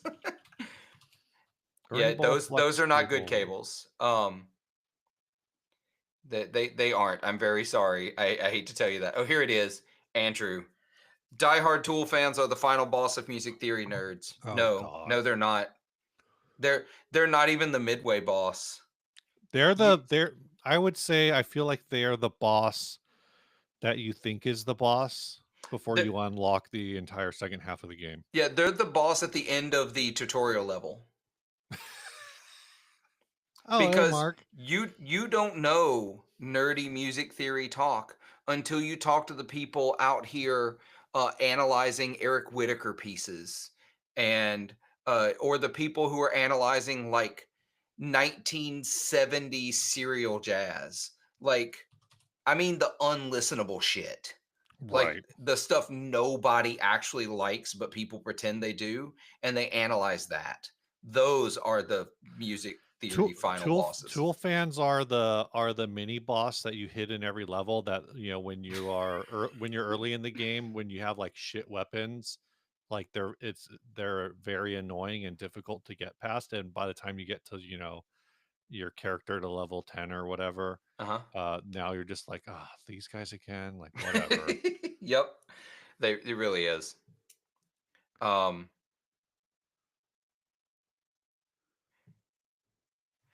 Snarky longer cables get propagation delay too. They actually don't. Um Not really, because you're talking a very weak electrical signal. It moves very quickly. Um, Oh, let me that s- reminds me, speaking of propagation. Hi, Mark. Let's see. Yeah, Coyote's with us on this one. Tool fans are nowhere near the pinnacle of theory nerdery. They want to believe they are, but they're not. I'm looking at uh I'm trying to look, I'm reading about wave propagation speed now. Oh God, you science nerds. But here's the Um, thing, it's like, okay, it's actually funny because earlier Snarky said, I'm gonna pick on Snarky a little bit for saying that. uh-huh. Uh he talked about, oh, I use wireless. Every wireless I've ever used has has a no almost noticeable, it's like near noticeable Yep. delay. Yep. That at least the vast maybe once you get into like the Shure like $400 systems, I've never used one of never used like the super high end Still systems, has delay. but most of them have a more, or like I say, closer to perceptible delay versus a cable. Yeah. I've never running, two 20-foot cables through a pedal board that probably has another 10 feet of cable inside of it. I've never felt like I could hit a note and was hearing like a difference on the other side, even as I was like walking away from an amp. Yeah. There's 100%, and especially in today's wireless units where there's digital processing on board. Yeah, There's not a lot, but there is some that's adding to lag as well. I can't go wireless because I like vintage style fuzz pedals too much. Um, right. and so I can't do it. I've had this conversation. And then that pedal show did an entire episode on wireless units where they had like 5 or 6 different wireless units and compared the sound of them to just being plugged Hmm. straight in. And after I watched that episode, I swore I'd never try wireless again because Yeah. all of them sounded terrible. That actually reminds me, I need to email Lakato about trying to get some wireless kits from them. Oh, I want to get some wireless kits to do as giveaway. oh my God, Mark Brown. I studied architecture and I listened to serial classic music. I guess those things go hand in hand.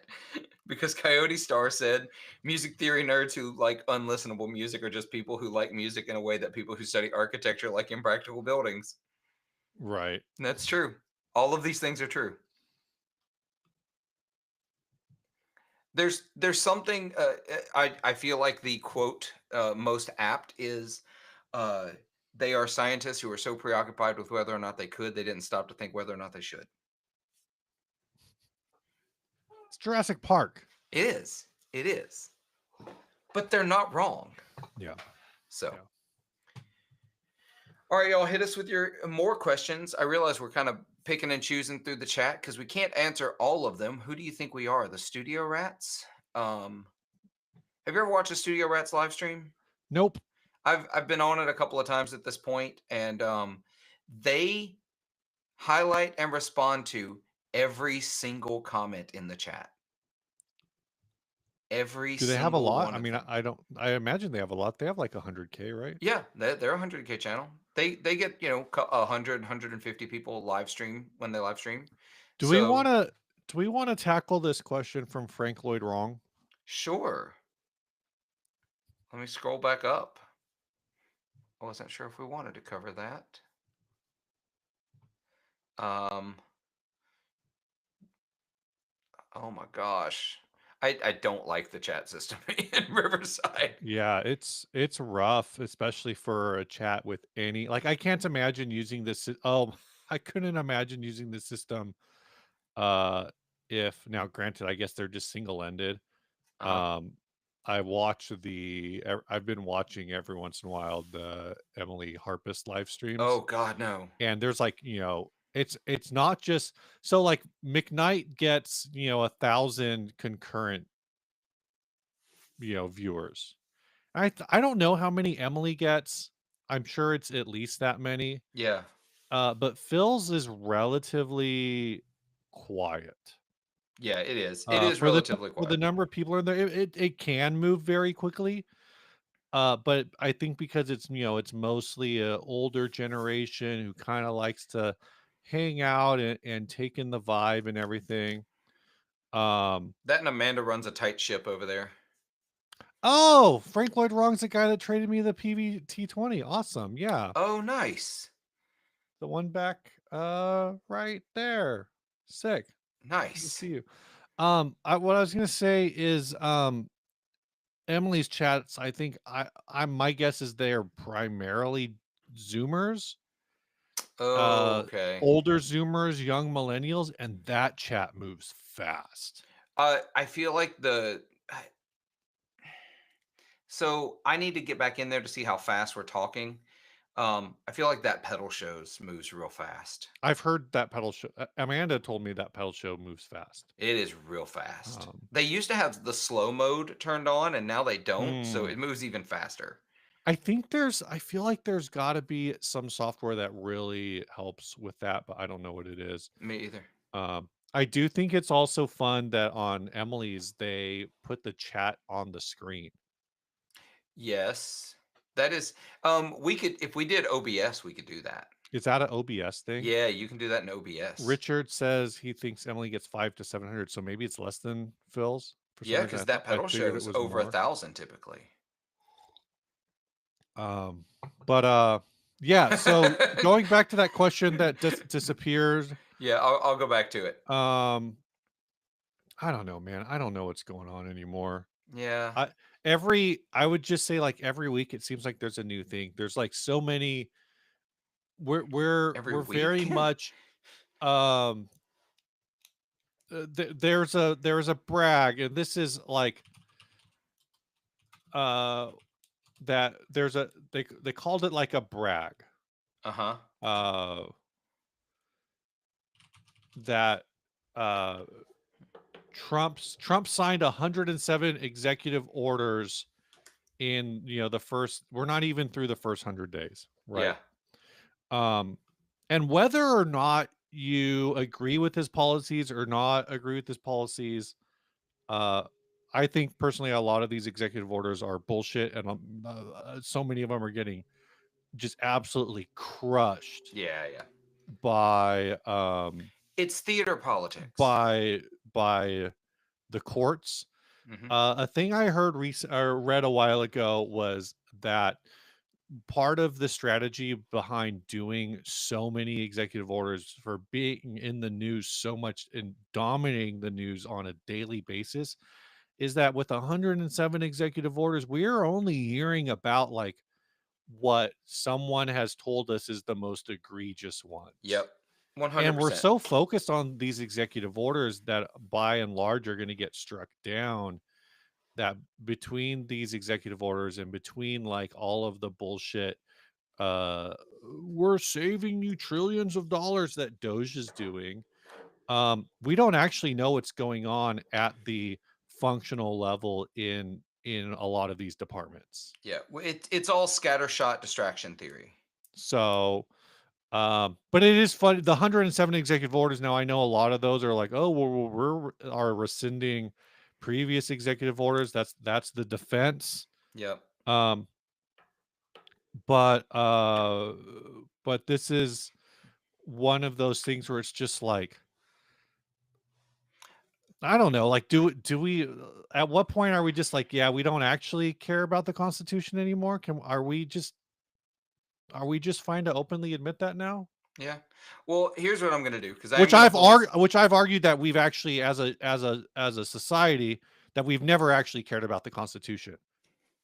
I would argue Like that one. that, I'd make that and argument. I'd make that argument, like, effectively there were constitutional scholars that argued that Lincoln did not have that the Emancipation Proclamation didn't do anything because it was unconstitutional.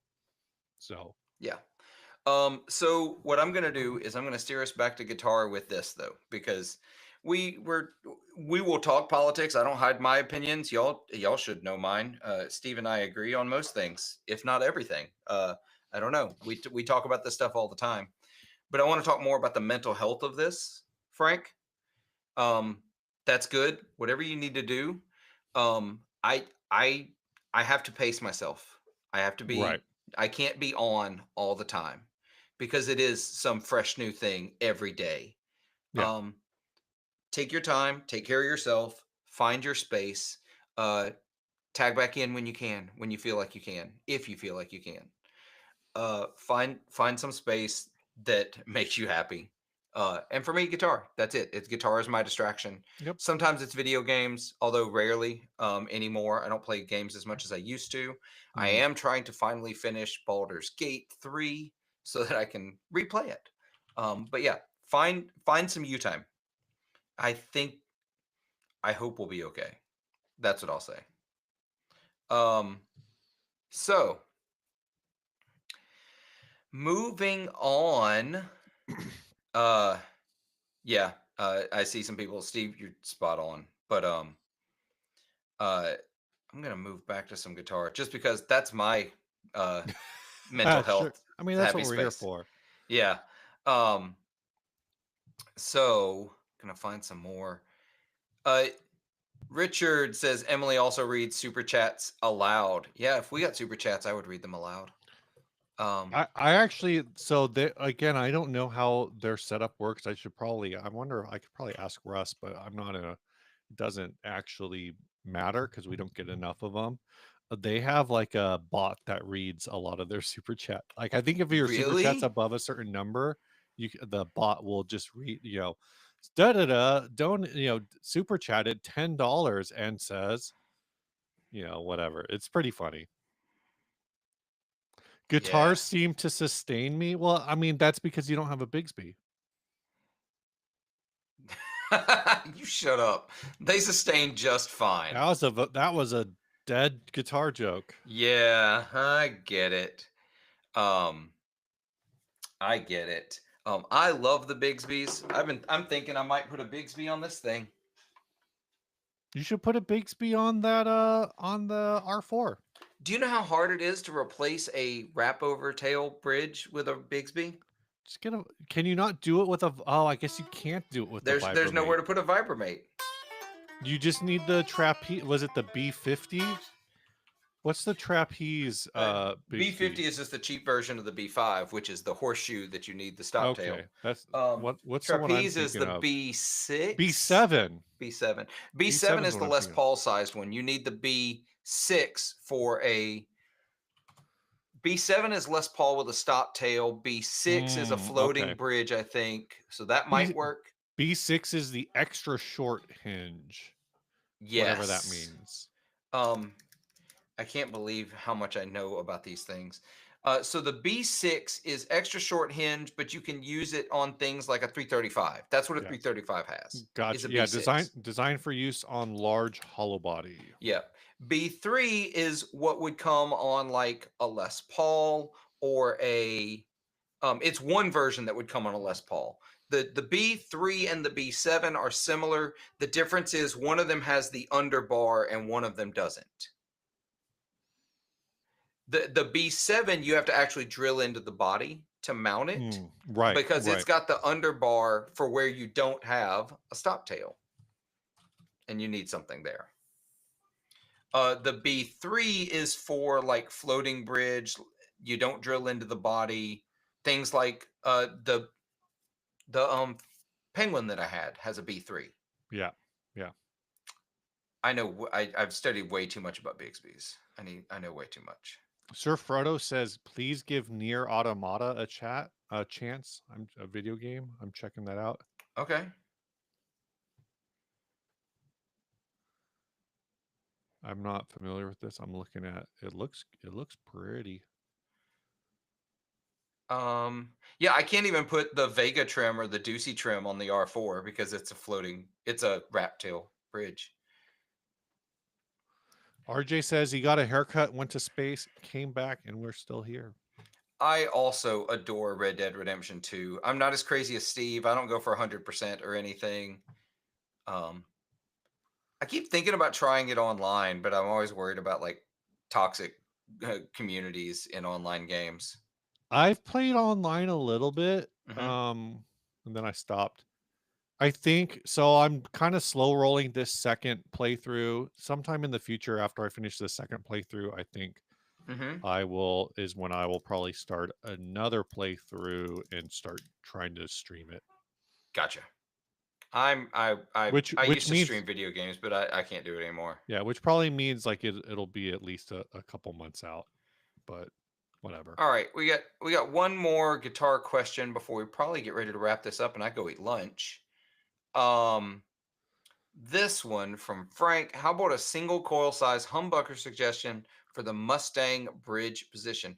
Is a Mustang just a Strat pickup size? Yes, I believe so. Okay, I needed to know that first. Um, so the only ones I have real experience with are the Seymour Duncan, Little JB, and the Hot Rails.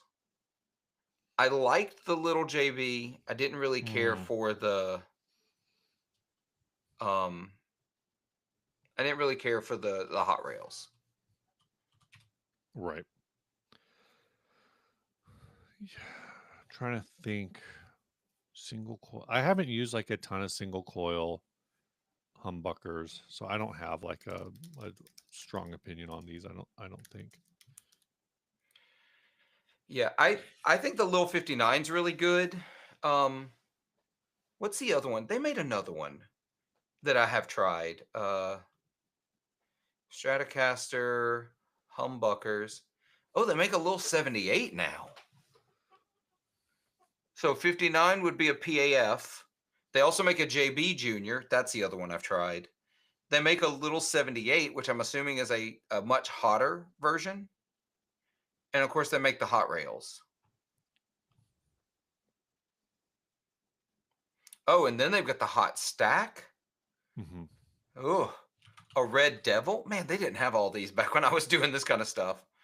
They've got a cool rails for the Strat. Actually, I don't know why I'm doing this without sharing screen since it's so easy. Just Yeah, share the I'm like screen trying to there. bring it up on my end. Yeah, hold on. I'm just gonna do this. Little 78? What the hell is that? Right. What is all this bullshit? Truce. Are these all listed as noiseless? They are. JB Junior, Little 59. I know I installed a Little 59 for a friend of mine years ago, and he Uh-huh. loves it.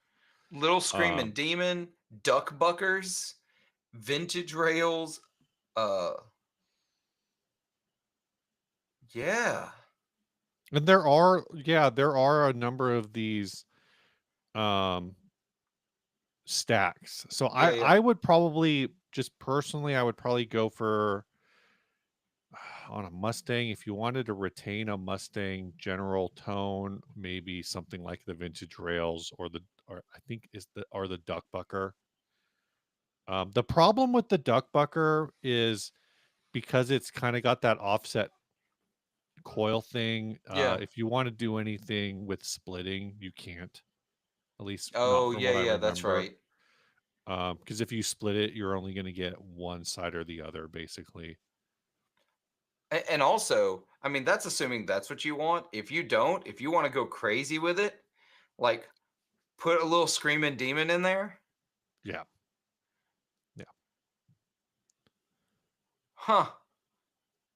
I I feel like I need to try some of these now. I haven't tried mini humbuckers in a long time. Um, not since I was a Strat player. I mean, we They, do have a someone who does marketing for you're Seymour right. Duncan. We We do. I do have that connect. Still got a project working there here soon, hopefully. oh, nice. But so let me see. Let's look at this while we're at it. I'm wondering if they do any listing for Mustangs separately. Oh, they do. They make one very specific Mustang pickup. I guess that's because everything else is Strat. Just put a Right. Strat pickup in there. Oh, the Antiquity too. Yeah, the Antiquity too. That's it. Yeah. I think Seymour Duncan get overlooked a little bit at this point. Yeah, Um, I I because would they're agree. like the original boutique pickup, Yeah. like replacement pickup, and they get overlooked a lot. Like we were talking about Filtertrons earlier, they make the Cyclone vintage Filtertron, and they make it's $150. It's kind of the curse of being, and I would kind of say like EMG is in a similar boat as Seymour Duncan at this point. It's Yeah. actually interesting to think about is a company that I would have said is in the same spot until I mean honestly maybe they're still in the same spot because they're kind of weird, Uh huh. a weird company, but they at least got some hype in the short run is Fishman. Oh But then yeah. Fishman kind of just got into the electric pickup soup game super hard a few years ago versus not even being there at all for a long time. Yeah. Duosonic pickups, I believe, are also the same as Mustang pickups. Yeah. Okay, gotcha. Well, so I have definitely been sort of like thinking about trying some more Seymour Duncans Yeah. lately. But here's the problem, and Steve, Hmm. you'll know this about me. I like vintage style pickups, so PAFs, Right. Filtertrons, Alnico 2 Strat pickups, and just so I don't typically go for like the crazy out there stuff. Like I'm What looking they at these humbuckers, the Nazgul sentient rails. I'm like, Yeah, I yeah. I don't care anything about those. What somebody needs to do is they need to make, Michael in the chat says someone should make a single coil invader with the giant pole piece because it's a stupid idea. Uh, they don't have the hex screw pull piece, but that's basically what a quarter pounder is. What they really need to make is, since we just want to throw out dumb ideas, is a PAF that uses the invader screws. Um, well, how about this one then? I'm gonna change. But before I do, I'm gonna say it's really tempting. In this view, if they can see the full room, the Lizzie Hale that's over here, I'm really tempted to put some of these red Hades gates in there. Oh, that'd be sick. That would be Also, sick. I can't see. I don't see. Oh, you don't see. Okay. Let me see. Oh, because I now. Yeah. So over in the corner there. Just get the reddest pickups I can to put in the red guitar. But here's one for you. You're talking about weird things like those kinds of pickups. Look at this Super Distortron.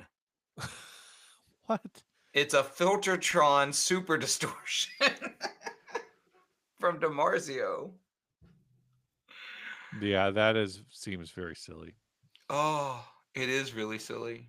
But, But hey, you can adjust those pull pieces, so yeah, you why can not? adjust those pole pieces. It could be very, very interesting. I'm not really hip on DiMarzio pickups. So let's see. Electric guitar pickups. This is all available at There Sweetwater. is still very much like a vibe of like back in the day too. I've always had this vibe is like you were either a Seymour Duncan person or a DiMarzio person. Gotcha. Look at look at this list of the series. PAFs, Tron, Super Distortions, PF57, Tone Zone, Crunch Lab, Evolution. So many pickups. Yeah, yeah. I'm just going to go down here and click Strat Sized. Which Oh, still yeah. gives you 36. Yeah. But they've got the chopper as a classic. Both the chopper and the cruiser are classic hot rail style pickups. All right. Let's go humbuckers. DiMarzio Strat humbuckers. They're all blade pickups. Yeah, They're yeah. all blades, which is cool. That's fine. I like the aesthetic of the Seymour Duncan like little 59s that look like little humbuckers. But I care about aesthetics way too much. David, put a dime bucker and an invader in the gold top. There you go. It's a great idea. Oh my gosh. So I'm looking back at comments now. A 4-blade humbucker, Yeah, the quad rail. quad rail. You ever see a quad rail? No? Yeah, it's two single coil. It's basically two single coil rail pickups in a Dear sweet baby Jesus. Oh humbucker housing. gosh. Yeah, it's pretty intense. Yeah, I found one on Amazon. Is that a thing? It's like is Amazon the go-to for pickups now? I'm trying to remember if those are the same because It like is yeah, that's what you're finding now, but and 1350, by yeah, the way. Dragonfire has them, but was it I feel like there was some company that was like putting them in a guitar back in the day. Kramer, that's what I'm thinking of. Oh, Kramer had a pickup. It was actually called the quad rail. That's I think what I'm thinking of. Uh Yeah, if this is 17.8K, so this is one of the lower output quad rails. T Rose pickups. No, no, no, no. Not a quad rail. No, not a quad rail. Okay, 4 coil. Oh, for coil. Gotcha. Let me see.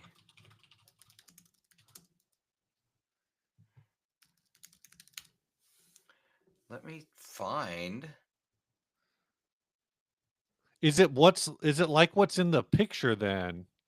In the user picture, it's pretty small, but it looks like it's like the duck bucker, um, where it's like a half coil here, half coil there. It's like if you took two sets of Mustang pick or like the old school Tic Tac P-base pickups, and you like had one as a Z set and one as an S set, and you put it all together. I don't That's know. what it looks like I'm seeing.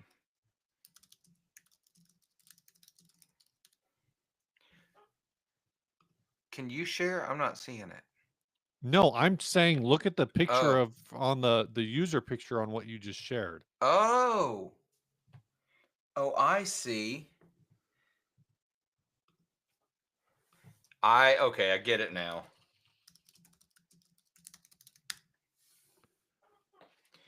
I don't.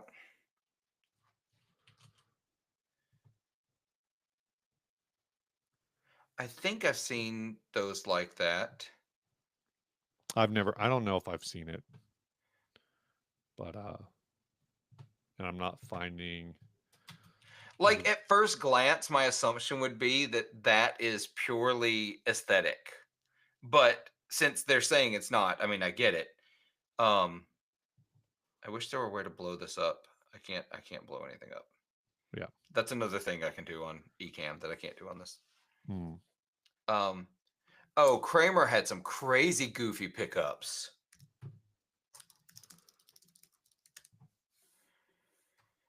Let me see if I can find a picture of one, and then we can close with that. The Kramer pickups. Well, Yeah, there was also Michael mentioning Alvarez had the 3 coil.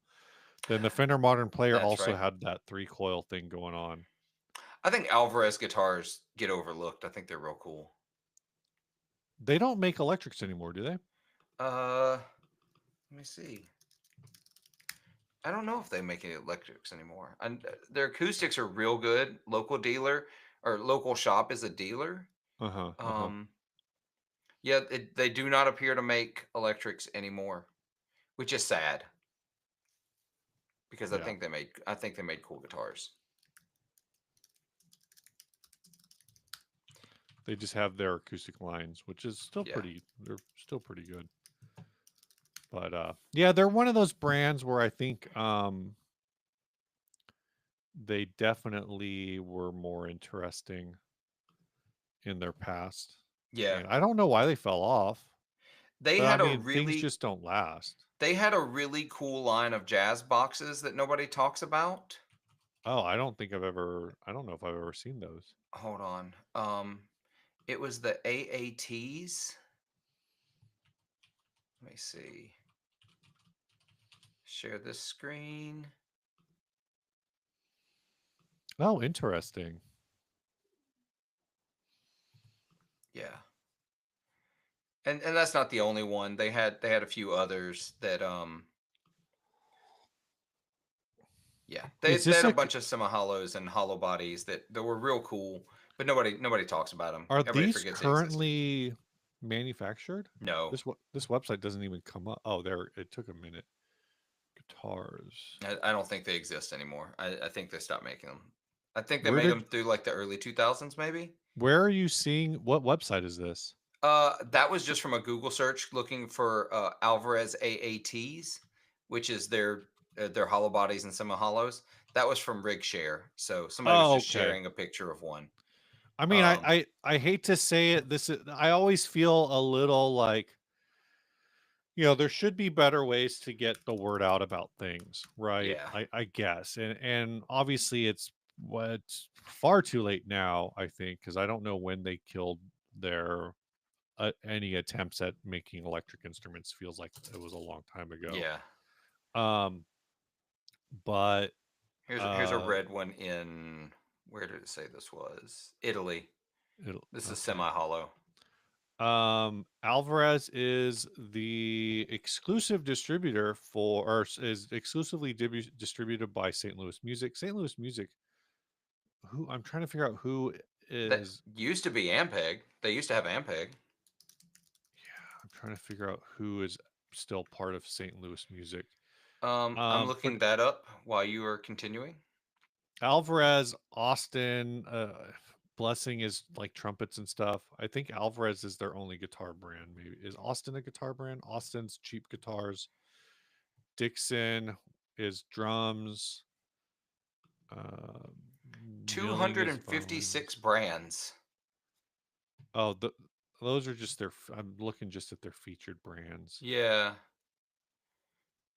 Well, they have Which it, Evans.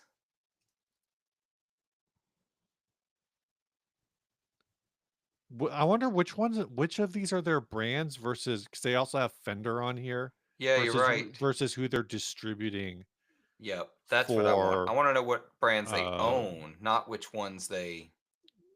yeah, so I think it might just be those. And so in that case, Alvarez might be their only brand now. But what I was going to say is this is feels like an example, and again, not to toot the oh, more companies are bad at marketing, use YouTubers better, but a lot of companies that I would people go like, "Oh, why don't you ever talk about this company or whatever?" It's like, "Who?"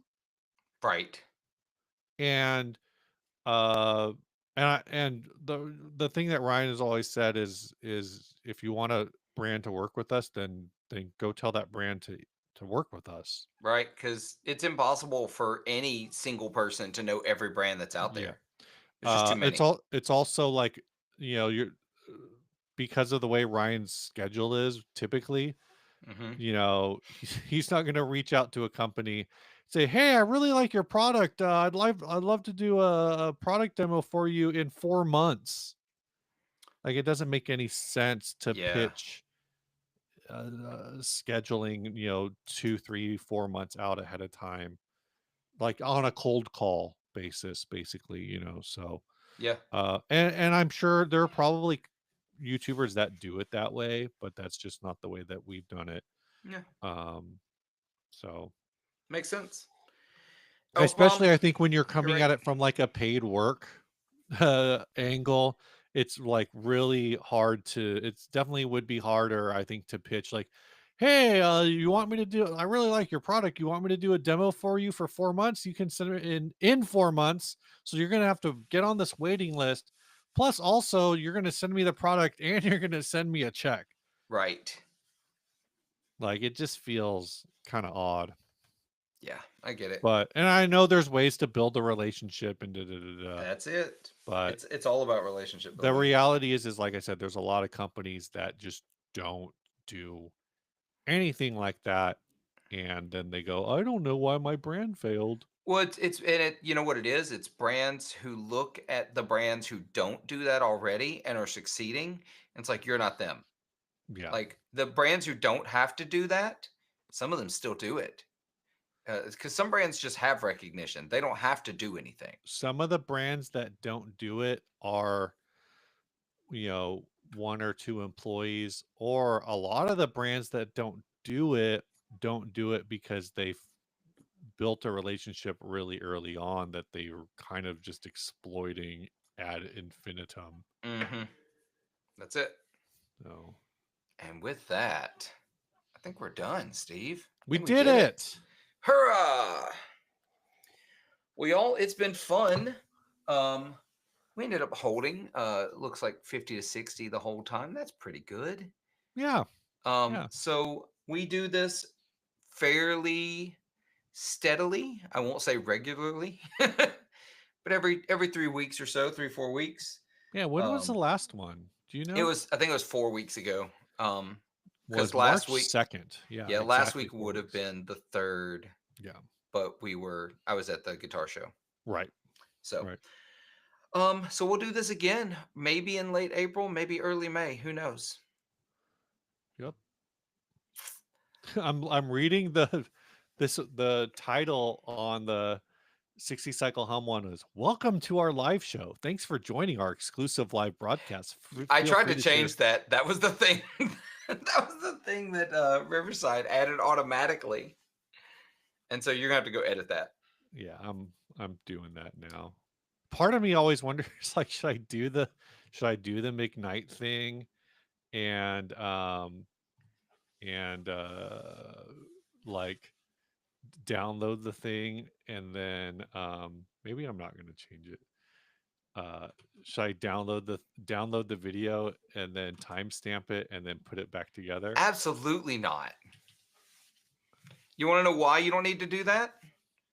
Because I can give you the timestamps out of Riverside. It'll automatically give them to me. No, I know, but It'll AI generate them. but I think the reason he downloads it and puts it back up is because it also then it like pushes it into the algorithm a little differently. Oh, I gotcha. Yeah. It's a 2-hour live stream. The algorithm Yeah. doesn't care. All right. Well, yeah, thanks everybody. I do want to say that. I know you already said Yeah. it. And stay grounded. Later. Happy Sunday.